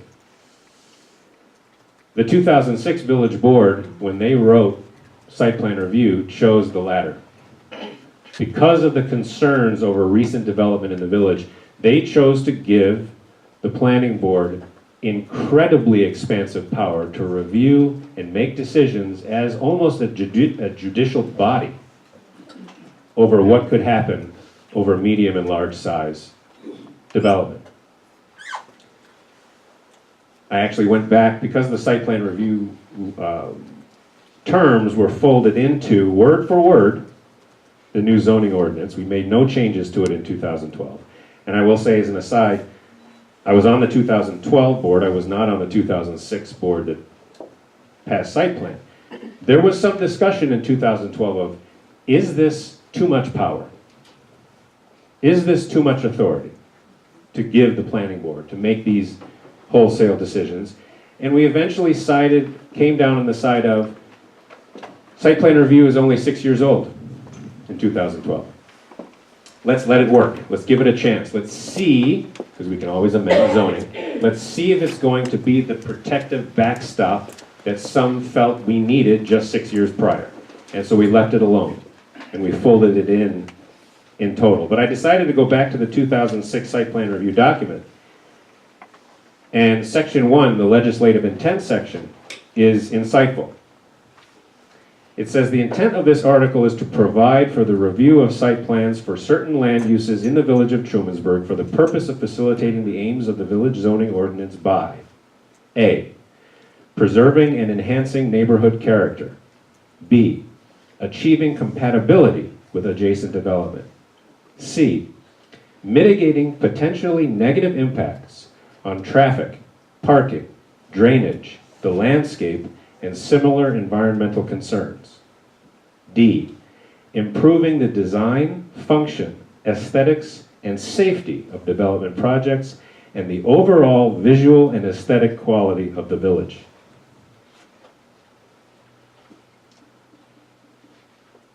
When I dug that up, I decided I would dig up This is not a Bible. Although it may be in some cases. This is village law, Article 7. And in the case law section, and I won't bore you with all of this, but there's one passage I thought was good. It's from a court case of the Incorporated Village of Nissaquag v. Mikesell, 1968. It says, while planning and zoning are sometimes considered so closely akin as to constitute a single concept, they do not cover identical fields of municipal endeavor, and the terms are not interchangeable. As planning is a term of broader significance than zoning, and is designed to promote public health and welfare, and to preserve through a governmental agency a uniform and harmonious development of the growth of a municipality. And so what I really wanted to make sure folks understand, because there's been a lot of stuff said about a lot of people and a lot of things, in large part very unfairly over the last many months, is that the notion that there is no protection for all of us here in the village from anyone doing anything they want, whether it's big bad Walmart dropping us, a super center in my backyard, or my neighbor tearing down their house and building 10 units as of right, as someone claimed in a village board meeting. That's not the case. My hope is that the planning board understands the scope and gravity of their authority, the scope and gravity of their responsibility. I believe they do. I believe that the individuals, the village residents, your neighbors who sit on the planning board have the best interests of this community at heart. I believe they will do their jobs. And I believe that they understand that their job includes a tremendous level of responsibility and a tremendous amount of power and authority to make these determinations as to what's best for the village. We do, as a village board, understand that the 2012 zoning has a lot of holes in it. It has a lot of issues with respect to need to clean it up. But that does not mean and does not preclude the planning board's very, very vitally important role in this community as a whole, and also with respect to anything else that's going on. So, many of you knew the history of zoning in the village. Some of you even lived through some of it or most of it. I won't name names, Jules. But for those of us who maybe weren't familiar, it's worth knowing. And even for those of us who are familiar, I think it's worth taking that step back, as I mentioned, and putting things in perspective. It's the loss of perspective, I think, that sometimes can fuel all kinds of different things, which we would hope to avoid. So with that, I chose not to go with the Ambien by PowerPoint version of that. I hope that it was informational, and I know that everyone on the board would be happy to take any questions about development in general, the obvious issue of the current development as proposed, or just zoning and land use that we have here in our 1.2 square miles of our piece of the planet. Thank you. Yeah, Paula. I'm happy to go first. Paula Oregon, 355 Pennsylvania Avenue. Yes, I agree. Planning is the big picture, and zoning is just one piece of it. So in light of that, I'd like to ask you, those of you who are going to be around, what you are going to do in terms of planning. And I'm not talking about revising the zoning. But one of the key concepts in the comprehensive plan was to identify an open space plan for the village of Trumansburg. That was one of the concepts. Another one was to develop a future road network plan for where would be the optimal places for future roads. A third was what would be the optimal uses of the large parcels of land within the village. Those are three planning things from the 2008 plan that have not been done, which I would argue disable those like the planning board, from making decisions in the immediate term that will have an impact on the long-term planning and development of the village. And today I've heard at least 5 other planning issues. Solar. What if we had a community solar farm come forward in the village of Trumansburg? Has there been a plan for which land development parcels would be optimal for that? Maybe some of those that are wetter, or maybe some of those that have more proximity to services and immediate needs.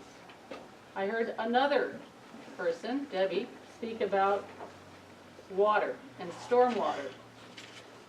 The land is the primary uptaker of water.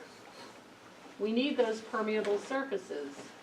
Is there a green infrastructure plan that's going to be developed for the village that will be able to accommodate homeowners so that we can understand how you could develop a home and see your land in the context of the larger permeability of the entire village landscape? I heard a lot today about village infrastructure, EMS, fire.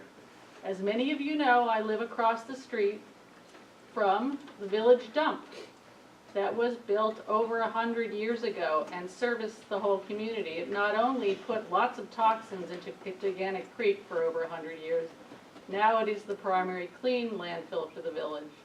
I wonder how long, how big, how deep, how wide that village dump is going to become and continue to be across the street from me. Not just the EMS, the fire, the village hall, the DPW, the dump I live across from, but also village-owned land in the village. What's the future of that? How's that going to be used? I've already mentioned open space and recreation as a key thing too. And I just want to say, yeah, I am a self-identified topophiliac, okay? That means I love the land. I'm a lover of the land. So I am, as a landscape architect and a lover of the land, concerned about its future. And development is not just economically driven. It's driven by the goals of environmental quality, social quality, and the character of communities. Those have to be understood interdependently. So I just want to know what the plans are over the next decade, or maybe it's 50 years, to really take seriously planning in a broader context.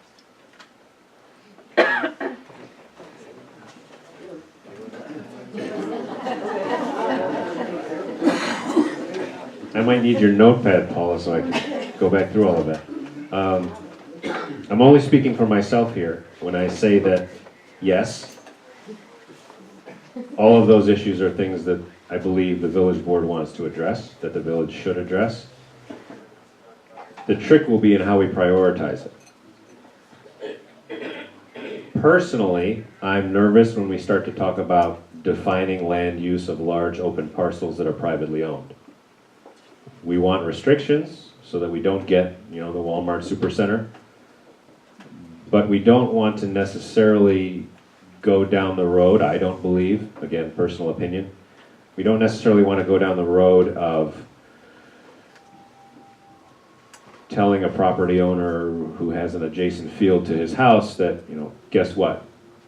We're going to define these large open spaces as only allowed to be used for A, because we think in 2018, that's what all large open spaces should be forever. So there's a balancing act there somewhere.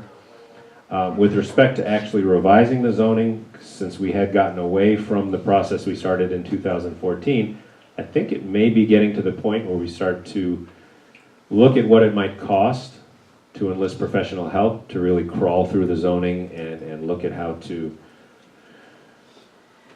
alleviate the conflicts. At the same time, I just had a conversation with someone out in the hall during our break that we need to look for ways to try to manage costs. So there's always that balancing act between how much are we willing to spend, how much should we spend, how much do we not want to spend. With respect to the planning board's ability to have a zoning that's effective, I'm glad you brought that up. In the case of Esposito Builders v. Kaufman from 1992, so we're not going back too far. A village planning board was without power to deny a site plan approval on the grounds that the proposed use was in violation of zoning, because the board's denial of the application exceeded their authority to interpret the zoning. That was left to the ZBA. And so we want to, again, that's why I read that one piece earlier, we want to keep very clear, I think it's important for all of us to keep clear in our minds the difference between the two.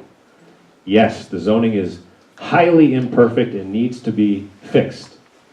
More so for the ZBA to know what the ZBA can do.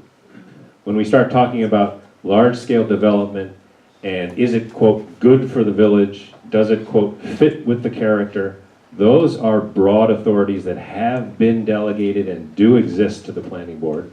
And as I said, I trust they will do their job with due diligence. Did I miss anything? Probably. I didn't hear you address anything I asked for, but that's okay. It would be within the process of... My main question was, Gordon, what are the plans to think about these larger planning issues? That, you know, those all have an implication and impact on what happens to the land in the community. Your own comprehensive plan said you're going to identify optimal uses. That doesn't mean you tell somebody what to do on a large land parcel. Zoning has districts. It dictates what can happen on what area of what piece of land. That in and of itself is an optimal use of land. Right now, we have a residential, I don't want to take up all the space, we have a residential district called R1 in the village of Trumansburg across 1 square mile where you can do the same thing on that land, given that zoning. You can build a single-family home, you can build a 40-unit home, you can build 1 home, or you can build 5 homes on 1 property without subdivision. These are the big issues in that particular zoning ordinance. It is dictating land use planning. So it's already telling us what it thinks you can do on those large parcels of land. This has to be understood, you know, I think critically in a very complex and interconnected way.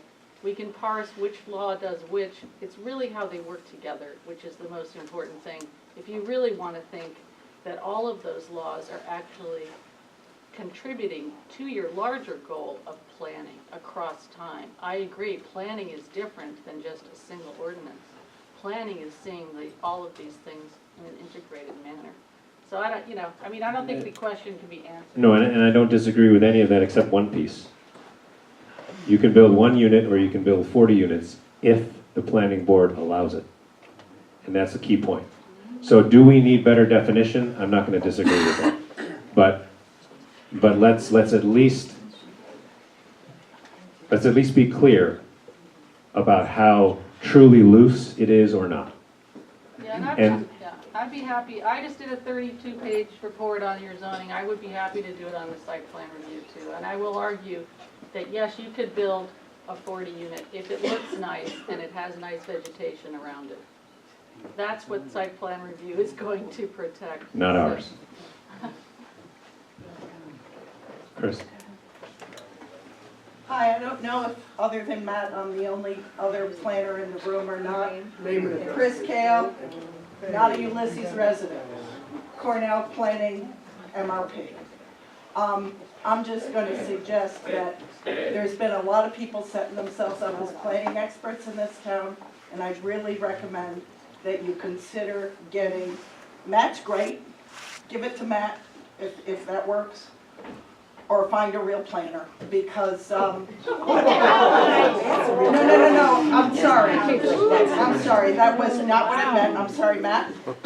If you want to get a consultant, find somebody with AICP certification, somebody who, like Matt, has a background in actually planning.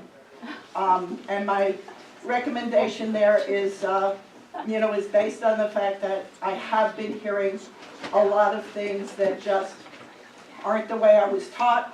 Maybe some of them are a little old school. You know, in particular, form-based zoning has become much more popular than this idea that we, you know, cut things up into tiny little things and only this kind of building is here and only that kind of building is there. Also, I would warn against, when you go for grants, just remember if you go for a planning grant from an organization other than the Department of State, which is where you go for planning information, that there's an agenda there. And, you know, if it fits your agenda, fine. If it doesn't, you know, you get some planning grants from different state agencies. They're not all the same. That's all. So I'll just jump in quick. This is actually sort of a response to both of those comments. First, no one on this board is actually a planning expert either, so that's something that we very much are aware of and aware of the deficiencies in our own thinking, especially as they, as they're reflected. That said, I think this project in particular and his, the Burned Area project, past projects have made a lot of T-Burg residents really catch up pretty quickly. And we really appreciate the input that we appreciate that you're here, that you are sharing that expertise with us, whatever it may be. If you have fancy letters after your name, we certainly appreciate that. If you don't, we appreciate it as well. So in response, I think maybe generally to Paula's question, I think our plan at this point is to make a plan. I know that's sort of, it's not ideal, right? Obviously, in an ideal world, we would have a plan already created that would take into account all of the varying opinions and perspectives that our entire village feels, and we would put that plan on the table, we would vote on it, and we would be done. We would get only the ideal projects built in the village. We would get, right, we would have, was it Skinny Atlas that does the site plan revision where you can determine the color of houses, so we could have a really well plotted out, color scheme. We could do rainbows along the road, that kind of thing. But the point is that, so I wasn't on the board like Gordon when the zoning was passed, or in 2006 when the comprehensive plan was passed. When I look back on that, I see political compromise. A village that wasn't able to come to a very strict accord about what do we want our road to look like. And the compromise, the sort of political and philosophical compromise there is to, or maybe it's a stopgap, it's really hard to say, but is to delegate all of that authority to the planning board. To say, we are so conflicted and this is such a difficult issue that we can't tackle it right now. Now my hope is that as this issue hopefully raises our collective awareness as a village, we are together more prepared to tackle it. So that's us as a board and us as a community. We have, over my last 4 years on the board, we have started zoning revisions, I think, in earnest, although some of that is sidetracked right now. We have hired a planner. We are moving in that direction. I know it's slow, and I know everyone wants it to happen immediately. But I just want to emphasize that a plan to make a plan sounds kind of lame, but it is just the pace that government works. When we propose a plan, hopefully you will all have input in that. That plan will not be perfect, but at least you'll have faith that we looked and we asked questions and we investigated it. And I think I'll just leave it there, but I just want to say thank you to everyone who's contributing. I mean, I know it's not ideal circumstances, but we appreciate it.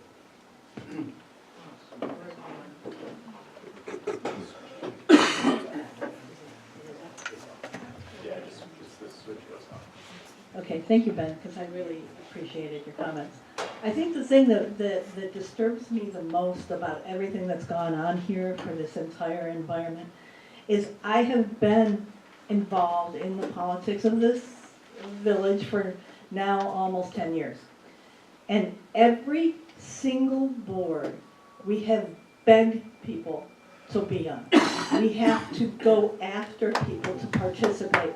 And nothing upsets me more, nothing makes me more glad to see people in the audience, but nothing upsets me more that people in the village believe that we have the answers to everything, or that we know everything, and it's even more disturbing to see that you have that expectation of us. We need community participation. So every time we talk about comprehensive plans, and zoning plans. We won't hear 10 years from now, well, you didn't do it right. Well, you know, we really want participation. That's what government is. You are the government. And we should hear from you when you don't have a problem. Please plan on participating beyond this issue. Thanks.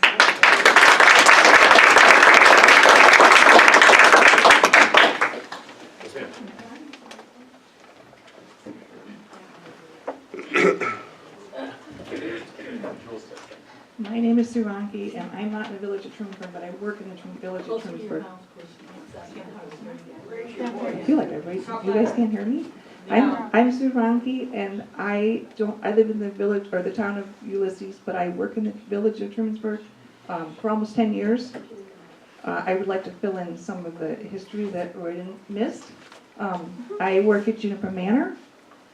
I have looked at the files from before it got started, and there was a lot of resistance against Juniper Manor 1. There's 40 apartments in there. 10 years later, there's Juniper 2. Again, you know, there's resistance, 20 more apartments. We have 60 apartments, and some people don't even know that it exists. But I think it's a valuable asset to the village.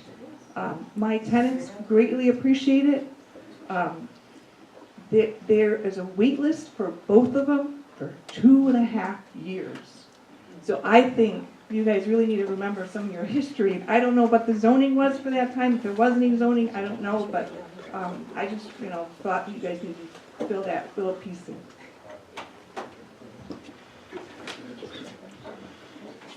Yes, sir. Mark Kaplan, Wood Street. Thank you for the history on the planning board and all that. One of my questions that I had was, what's their charter, and I think you covered that.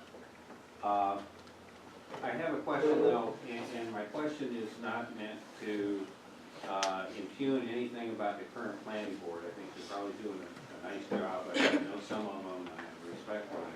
But my question is more of a long-term question. You mentioned it's a broad charter that they have, but they're dealing with very subjective questions. And over a period of time, different people on the planning board may have different views of how you resolve those subjective questions. And so my interest, I guess, is to understand, as a volunteer appointed planning board, does the elected board have some oversight, responsibility or oversight interaction with the planning board with relationship to the subjective questions that they're dealing with?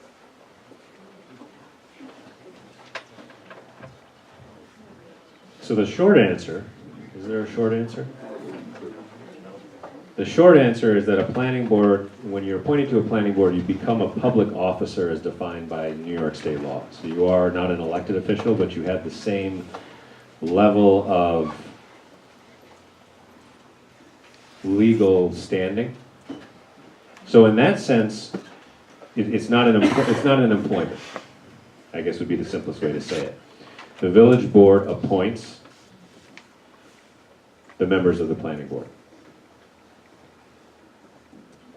The village board does not have the right, and in fact it's a matter of case law that things can get very bad very quickly if a village board tries to exert influence over a planning board's decision. And so you're right, it is a subjective, it's a very subjective, it can be a very subjective job. The hope, I think, it's hard to say why Albany writes the laws they do, but the hope, I believe, is that a village board will find members of the community. You know, this is not a planning board made up of people from elsewhere. The hope is that the village board would find members from the community who are engaged, conscientious, and have the best interests of the village in mind, so that when large subjective issues come up, you've got a group of people who really want to do right by their neighbors and by the community. Is that foolproof? Well, of course not, because we're human. But it is the system that we have in place in terms of what state law will allow us to do. In the meantime, does it make sense, as Paula's main point was, to rewrite and address all the issues in zoning so there are fewer gray areas rather than more when it comes to what can be built? Yes, of course, and we need to do that. But there's always going to be some room for subjectivity somewhere in a free society. And it really comes down to the goodwill and intent of members of our own community who would want to serve in those positions. I would like to add, maybe,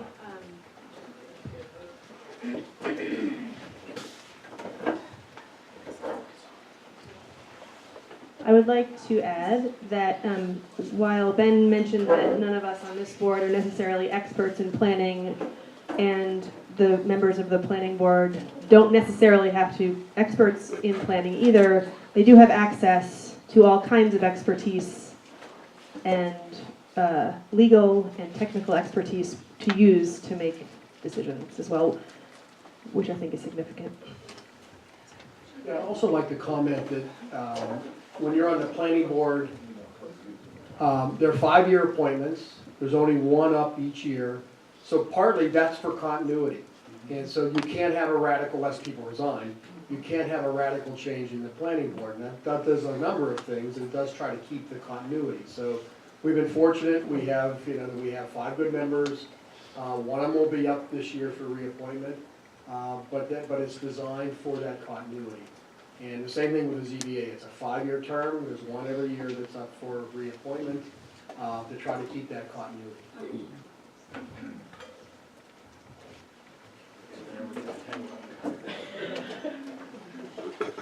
Wireless mic, yeah. Yes. Dr. Jessica.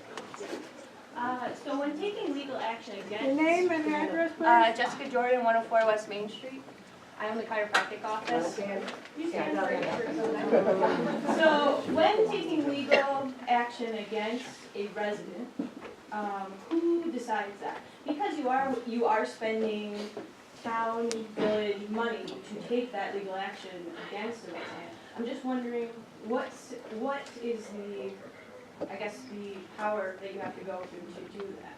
Because the zoning board, as you said, is an elected or appointed officials, so they can't really decide that they're going to be using taxpayer money to take legal action against somebody. So who do they have to go through? What are the steps in that happen? And the only reason I'm asking this is because that happened to me, and so I'm just curious what steps you have to go through to actually have that come about. And is there something to determine if it's a waste of taxpayers' money to go that way?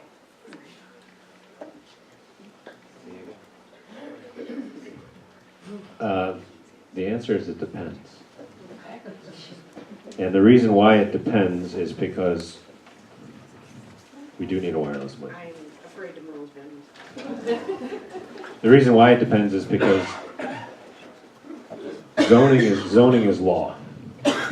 Just like speed limits, just like criminal law, just like penal law. So if there's a violation of codified law, then there isn't much discretion as to whether or not that violation is pursued or prosecuted. There's always the option to change the law in the future, but it's no different than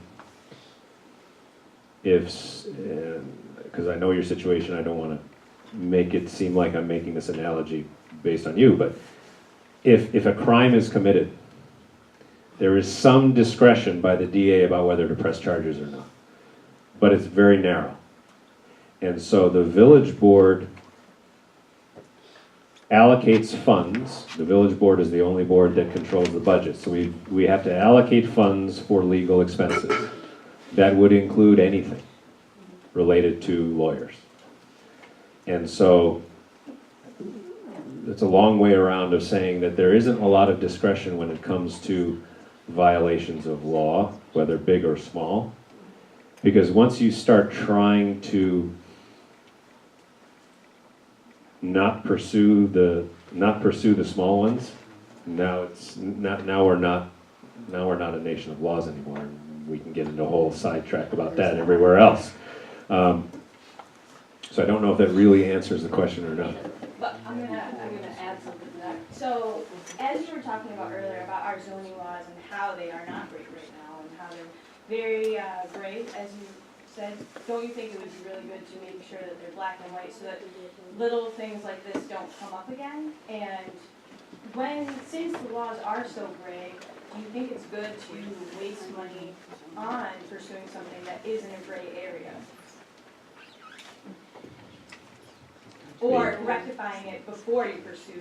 The answer is, I definitely want to rectify every area of conflict within the zoning law as a personal preference, and I think the rest of this board would want to do the same. The question becomes, when something when the law is written a certain way, even if we think, it doesn't look quite right, it's still the law at the moment. And so once we start applying a lot of discretion to, well, this board is going to interpret this way, and that board is going to interpret it that way, now we're in an even worse spot. And so the answer is yes, we need to address any conflicts or discrepancies or poor definitions so that we avoid any future circumstance like the one you went through. Right. And so when that happens, do you immediately fix those rules that, because you did not accomplish what you were trying to do you fix those laws immediately so that there is no more gray area? Because I understand that you're trying to rewrite all the zoning laws and whatnot, but don't you think after a judgment is made that it was not wrong and I was not in the wrongdoing, don't you think it'd be good to correct those right away? That's a great question. The issue is the village board has the ability to amend its zoning law anytime. Do we want to amend one thing at a time for the next 15 years? Or do we want to try to amend all of the discrepancies at once? But then aren't you leaving yourself open to other problems? Potentially. And that's why we want to address it conscientiously and in as timely a manner as possible.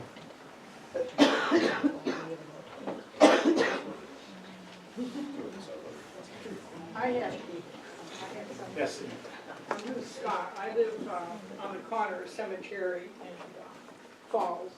At the time, I go back further than Jules. My husband was on the planning board for, I don't know, 10, 15 years, maybe longer. But way back, when where the ice cream place is now, not my dad's, they had 4 trailers and then a 5th behind what was the Redwood Diner at that time, which was the chiropractor. So there were 5 trailers in there, and the zoning officer allowed them to go in.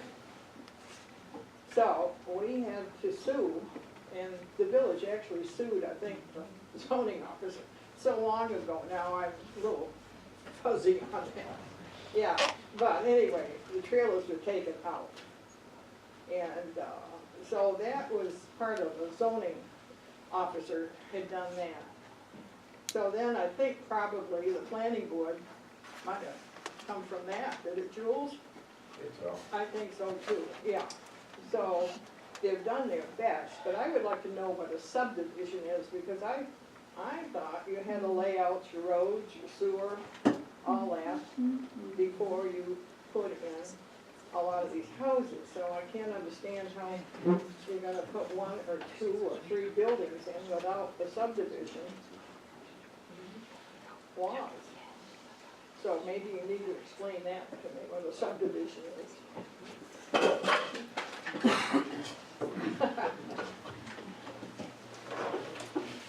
Speaking generally, a subdivision is a proposal to define certain land uses within a region, right, or within a property bound, and then go through a process, depending upon what the proposal is, whether it's a residential or a commercial use for that, to make sure that the necessary infrastructure or services that are proposed as part of that plan do meet a legal requirement for the land uses proposed.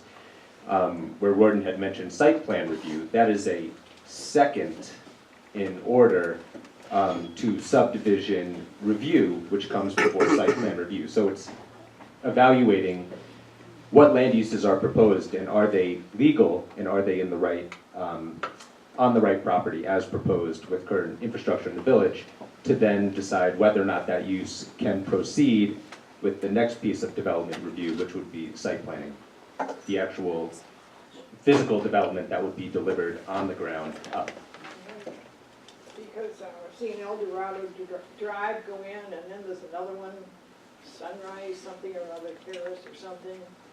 And they had to have access to fire trucks, they had to have their water, their sewer. Yep. So I don't quite understand what this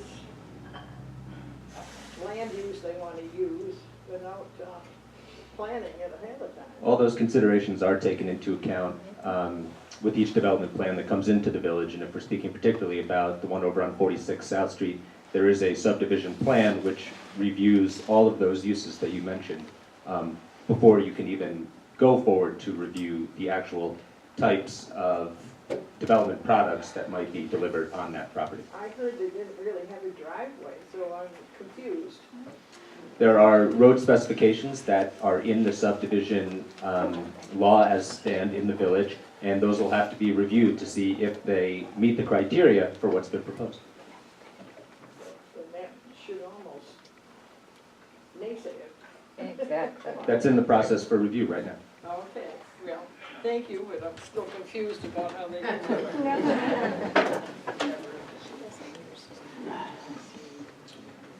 Dolores and then. Speaking of budget. Name and address, please. Oh, sorry. Dolores Higuerita, Bradley Street. I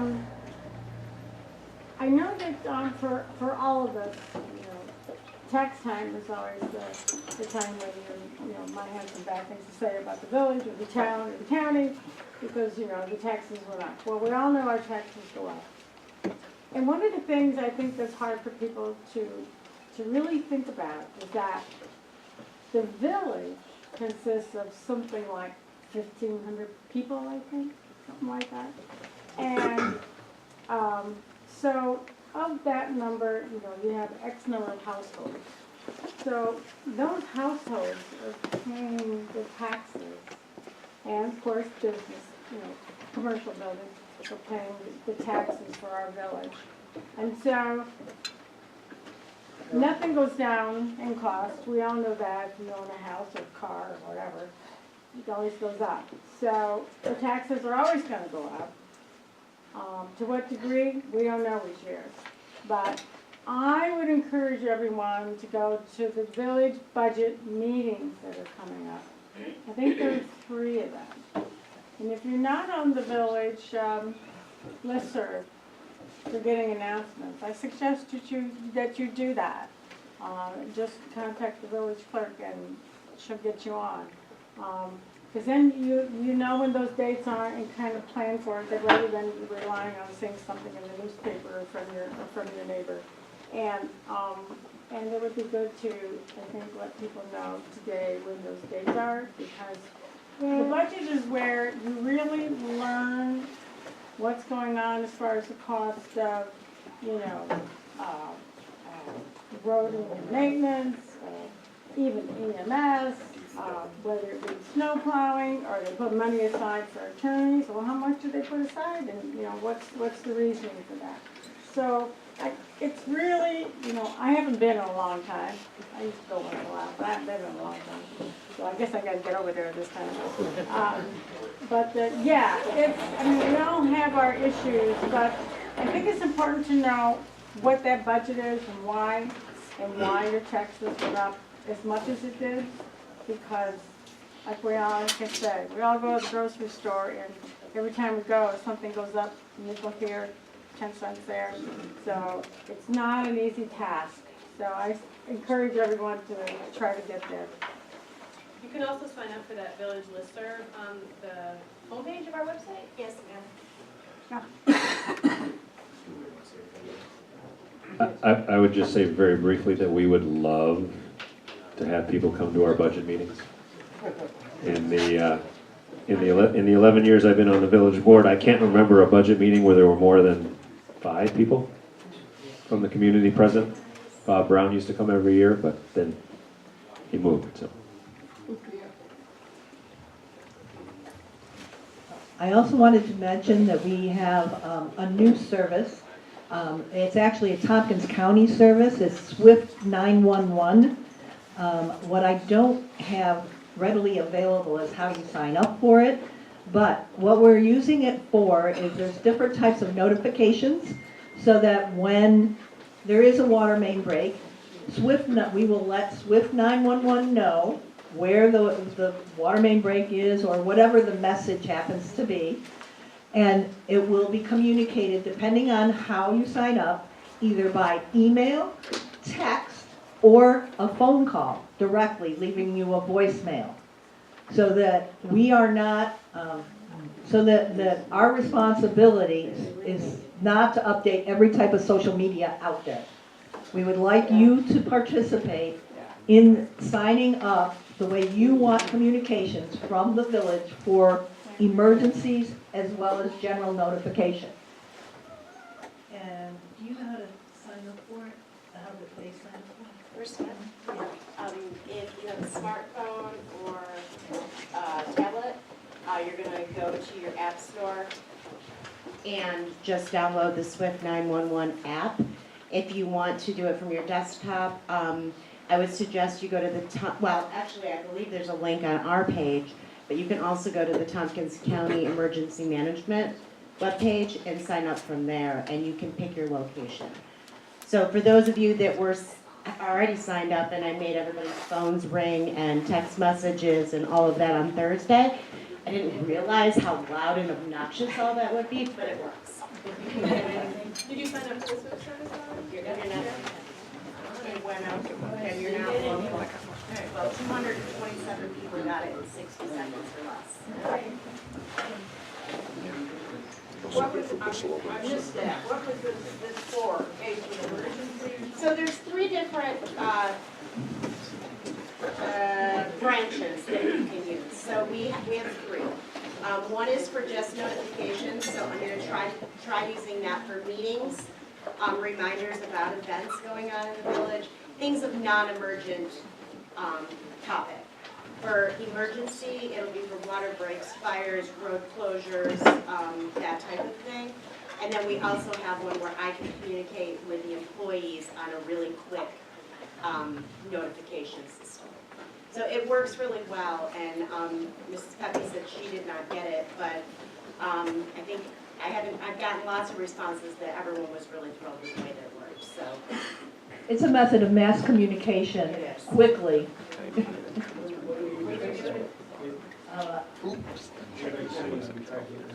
We could call Swift 911 or is there a contact number?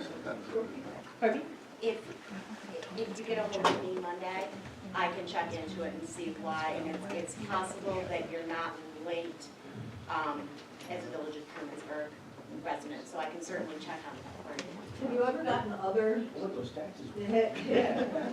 Have you ever gotten other notifications from anyplace else? I mean, I get Tompkins County all the time as well. Well, and so there's something wrong, because you have to sign up for the county to get the app, and then we are linked to the county, so that's the problem, you're not linked. So you said there's somewhere on our website that you can use? I believe the link is on our website. I also shared it on our Facebook. Okay, I saw a question. Name and address, please. Susan Lodinsky, South Street. So you mentioned all the gray area in our zoning, and I'm just wondering, wouldn't it then be common sense to have a moratorium until we worked it out? I don't understand what would be the harm. It seems like there would be more harm if we plowed ahead with development and then addressed, than if we addressed it while everything was on pause. What would be the harm in a moratorium now?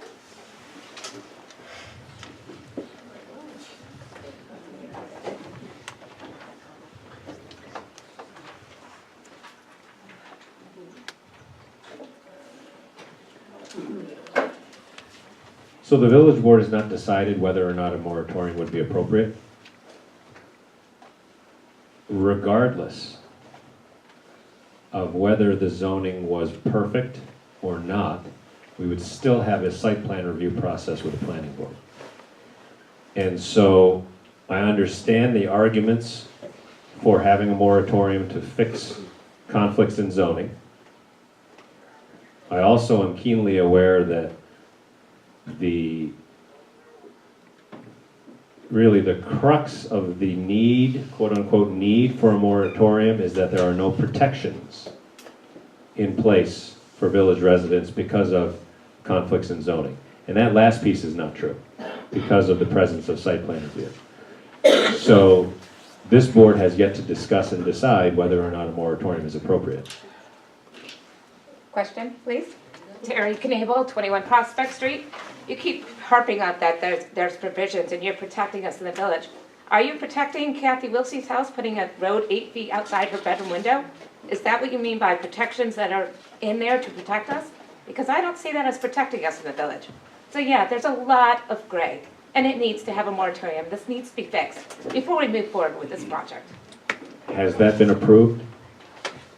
Well, you have it in the works. I'm not saying it's approved, Roden, I agree. But you know this is a bone of contention. You know that that zoning law does not support that road. I'm not saying it's up to you. I just want everyone to be aware. You keep mentioning that these revisions in there protect us. I don't see how a road 8 feet outside my bedroom window protects me. So I'm just saying, it's not approved, but it should be known that this needs to be fixed.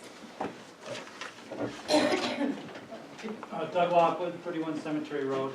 I just want a clarification on the role of the town board. Do you guys have the final say as the zoning board makes a decision and then that can be appealed? Is that also true for decisions made by the planning board? Is that also can be appealed to you, and do you have the ultimate final say in that? So village board, I assume you mean? The village board, yeah. The village board has the statutory authority over budgets, laws, and appointments, among other things. When a village board creates a planning board, because villages do not need to have a planning board. It may have been when there were lawsuits over trailers in an inappropriate location. That may have been when the village decided it needed a planning board. Villages with zoning are required to have a zoning board of appeals, but not required to have a planning board. When a village board creates and appoints a planning board, the village board gets to then decide what authorities it wants to delegate to the planning board, and the village board gives up the right to review those decisions. So that's a long-winded way of saying that there is no review by this board of a ZBA or planning board decision. Those authorities have been delegated. The only recourse, and it's actually happened strangely enough, the only recourse this board would have over the decision of a ZBA or a planning board would be for the village board to sue that other board, which has happened in larger municipalities around the state. A village board can determine we don't like that decision that the ZBA made, we are going to file the lawsuit to have a court decide who's correct. At taxpayers' expense. The only recourse a village board has over a planning board would be to disband the planning board. The village does have the authority to abolish a planning board and take back all of those delegated authorities. Does that have to happen by a special election, or how does that decision get made? Local law. So we would So have you to could immediately disband a board? we would have to draft a local law, introduce it as such, hold a public hearing for it within 30 days, and then the village board would vote as to whether or not to take that step.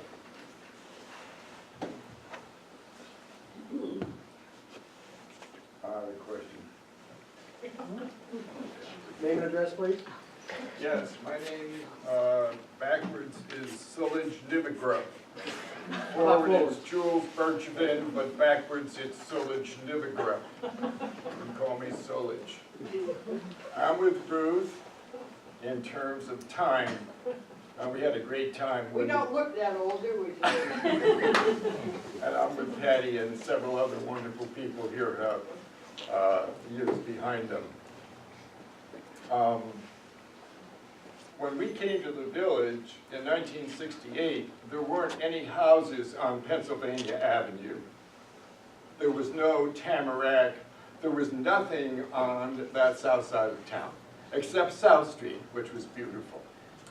And I am a birder. I am a serious birder. I have taken Steve Kress's course on Springfield ornithology 13 times.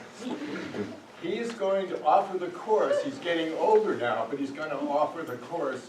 I think he starts in March, and it's online. And Mark DeBucadis, who lives up on top of the hill here across from the church, you can contact him about jumping into the class. It's really, really a great class if you like birds.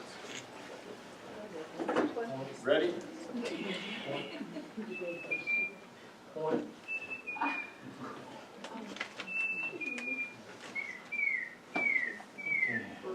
I'll give you a bird that was in the meadow.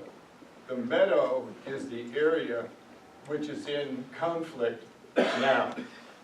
It's Hamilton Square. And this is a beautiful bird. It goes,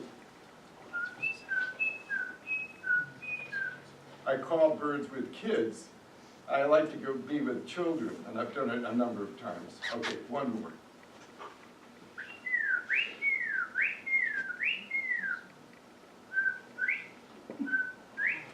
The is a Bob White. It used to be in the meadow between South Street and Pennsylvania Avenue, because I used to walk over there. And Patty, my bride of 61 years, and Peter, our youngest son, Peter Bergevin, and David, our oldest son, and Anne, our wonderful daughter, all became serious bird watchers.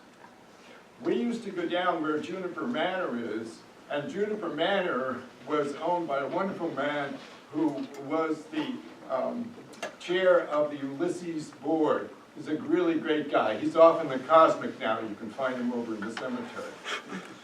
But anyway, Juniper, it was planned in such a way that all these magnificent trees and the creek down behind, you can go down through Juniper in the morning, come along with me sometime at 5 in the morning when it's quiet in the village, and watch birds with me. You ought to see the birds. When I was counting birds with our 3 kids and with Patty, over the past 50 years since we've lived in the village, there were 126 species of birds right in the meadow. The meadow is, that's where we're talking about. That's the issue, is the meadow. And it is so beautiful there in the mornings. You could hear the owl. I would get up at 4 in the morning. Woo, woo, woo, woo, woo, woo, woo. And Patty would say, great horned owl, honey. Woo, woo, woo, woo, woo, woo. They call back and forth. So the village is sacred for people, but it's sacred for birds, and it's sacred for flowers. My name is Grand Bird. That's what our grandkids called us, is Grand Bird. And Patty is Grand Flower. We love the village. We're going to die in this beautiful village. I imagine we'll die fairly soon. We're in our early 80s, you know. I mean, we don't want to push it, but early 80s. Okay, so here's my question to Gordon, which is really an interesting question, because I think it'll sweep us right up to where we are. I haven't paid much attention to this whole cantankerous conflict process that's going on because it's divided the village. There's 600 people who have signed a petition, and when you get 600 people to sign a petition in a village of 1,800 to 22 people, you've got a major problem in the village, and it's deep. It's not a surface problem. And the village board has done a wonderful job trying to figure out what to do with it, because it's really complex. So here we are, we're in the process. The planning board is going to take a look at this.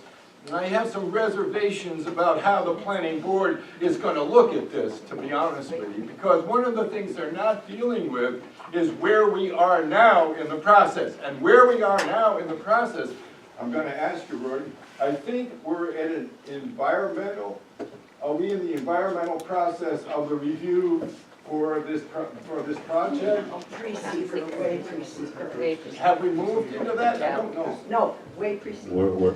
I'll let Matt speak to the specifics of where we are in the process, but my understanding is that we've got a long way to go before we get there. So we're not well before that. Environmental. Well before that.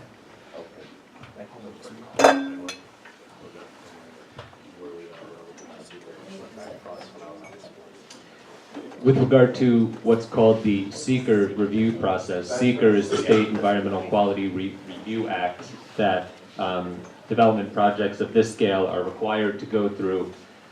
The applicant for a project of this nature has a team of consultants, engineers that do geotech analysis, land use conditions on a site that involve drainage, species habitat, cultural and heritage resources, etc.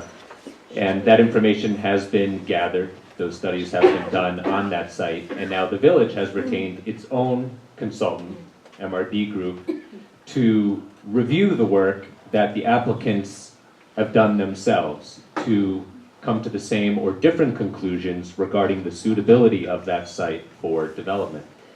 That is a long and involved process, and it takes a number of months to go through, and the Village Planning Board has motioned to begin the review of that process, but has not actually voted on the begin of the consideration as their role as board members of reviewing that environmental information. Essentially what has been motioned is that the consultants are reviewing, the planning board and the village's consultants are reviewing the results that the applicants have done on their part.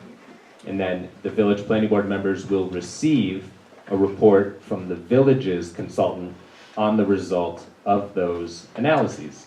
And that is the point we are currently at. And then, whenever the vote is made, and I don't know when that will be over the next 2 or 3 months yet, that it is the planning board members' turn to openly debate this with the applicant at a planning board meeting in a public setting. Could I just add a quick question, Matt? Hit it. Is the information that was gathered by the folks who had planned out this development, in terms of part of that you mentioned was environmental review, there's an environmental package or a piece of that in what they have submitted? Is that available to read? Could I go read what's been put through the process? Yes, sir. Okay, in the village office? It's in the village office and on the village website. You can obtain a copy of it, yes. Thank you. Thanks, Roy. Who are the consultants for the village's MRB, right? Correct. Who are the consultants for the developers? I have that list in the office if you want to drop by. There's a whole, each. What's that? You don't know? I don't have the names of, I think, 5 or 6 consultants on behalf of the applicant memorized. No, I do not. But I welcome you to come in. My office hours are Wednesdays and Fridays. Wednesday all day in the office, Fridays from 9:30 to about 1 or 1:30. And I'd be happy to provide that information. I'm sorry, I don't have it off the top of my head. I know that there also was a project website set up, I hear, where interested parties can email or contact the applicant and ask them questions and get responses as well. So Debbie, do you come in on Monday and I can provide you those answers? Or on Wednesday? Sure, absolutely. Does everyone have the website that Matt just mentioned, southstreetproject.org? I think that's it. Could you speak up, please? That's South Street. The web address was southstreetproject.org. Isn't it Which 46 is the South developer's Street? website. I think you have to add Which is, 46. yes, the developers, you need to make sure that's 46 clear. South No, just South Street Project. Oh, one more? It Okay. may have changed, I don't know. Okay. But, I mean, it may have changed from before. Currently, it's South Street Project.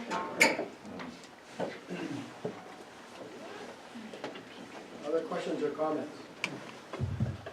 Other questions or comments? Yes. Name and address, please. Now, Pennsylvania, couple things.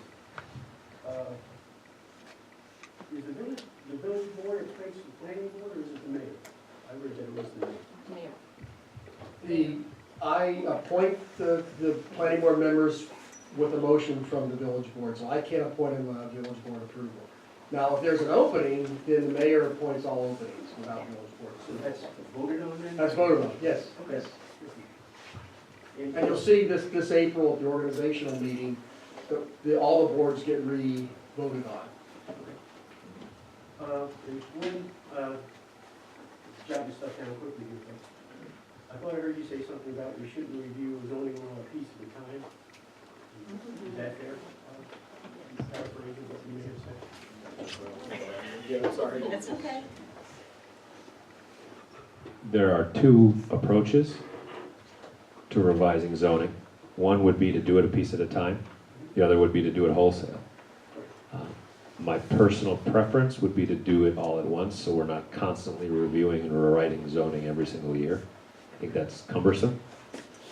But we do have the option to address a specific piece if the board wanted to.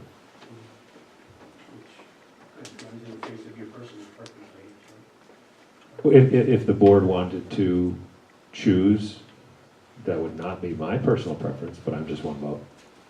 Are those also things that are voted on by the board, or just? Absolutely. Subdivision review, I'm new to a lot of this stuff. That's different than site plan review? And that, did I understand it to be, occurs before the site plan review? When did that happen? And by who? What are the results? We are in site plan review, are we not? We are not yet, Oh, okay, no. I'm sorry. There are two pieces, major pieces to the application that is before the planning board. One is the preliminary site plan piece of the application, and the second is the preliminary, site plan? Pardon me. Preliminary site plan application and preliminary subdivision application. The total review happens as one, but you begin with the subdivision plan, and then you move to the site plan portion of the review.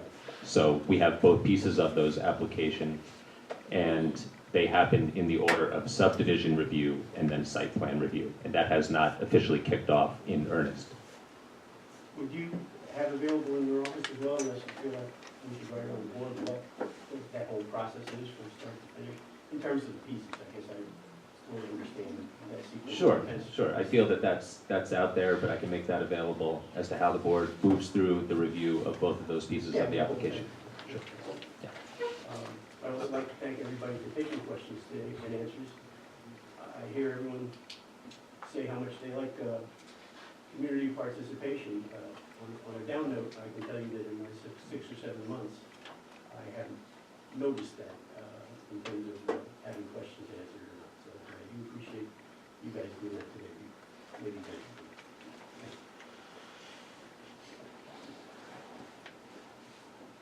you. Okay, other questions or comments?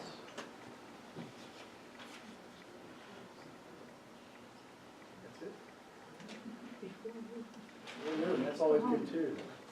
I would just like to have a personal comment. I'd like to thank the community, given me 11 years to be mayor, but actually 6 years before that for trustee. So I've learned a lot, met a lot of people. A lot of times we feel very lonely at village board meetings, not in the last 6 months, but we felt very lonely. And I would encourage you also to keep participating. We tend to see issues come up, people get really excited, and then they go away for a lot of years. And that doesn't help the community at all. Our biggest weakness is we have to try to figure out what you want us to know, how you feel about things, and if people never come, never write us, we don't really know what that is.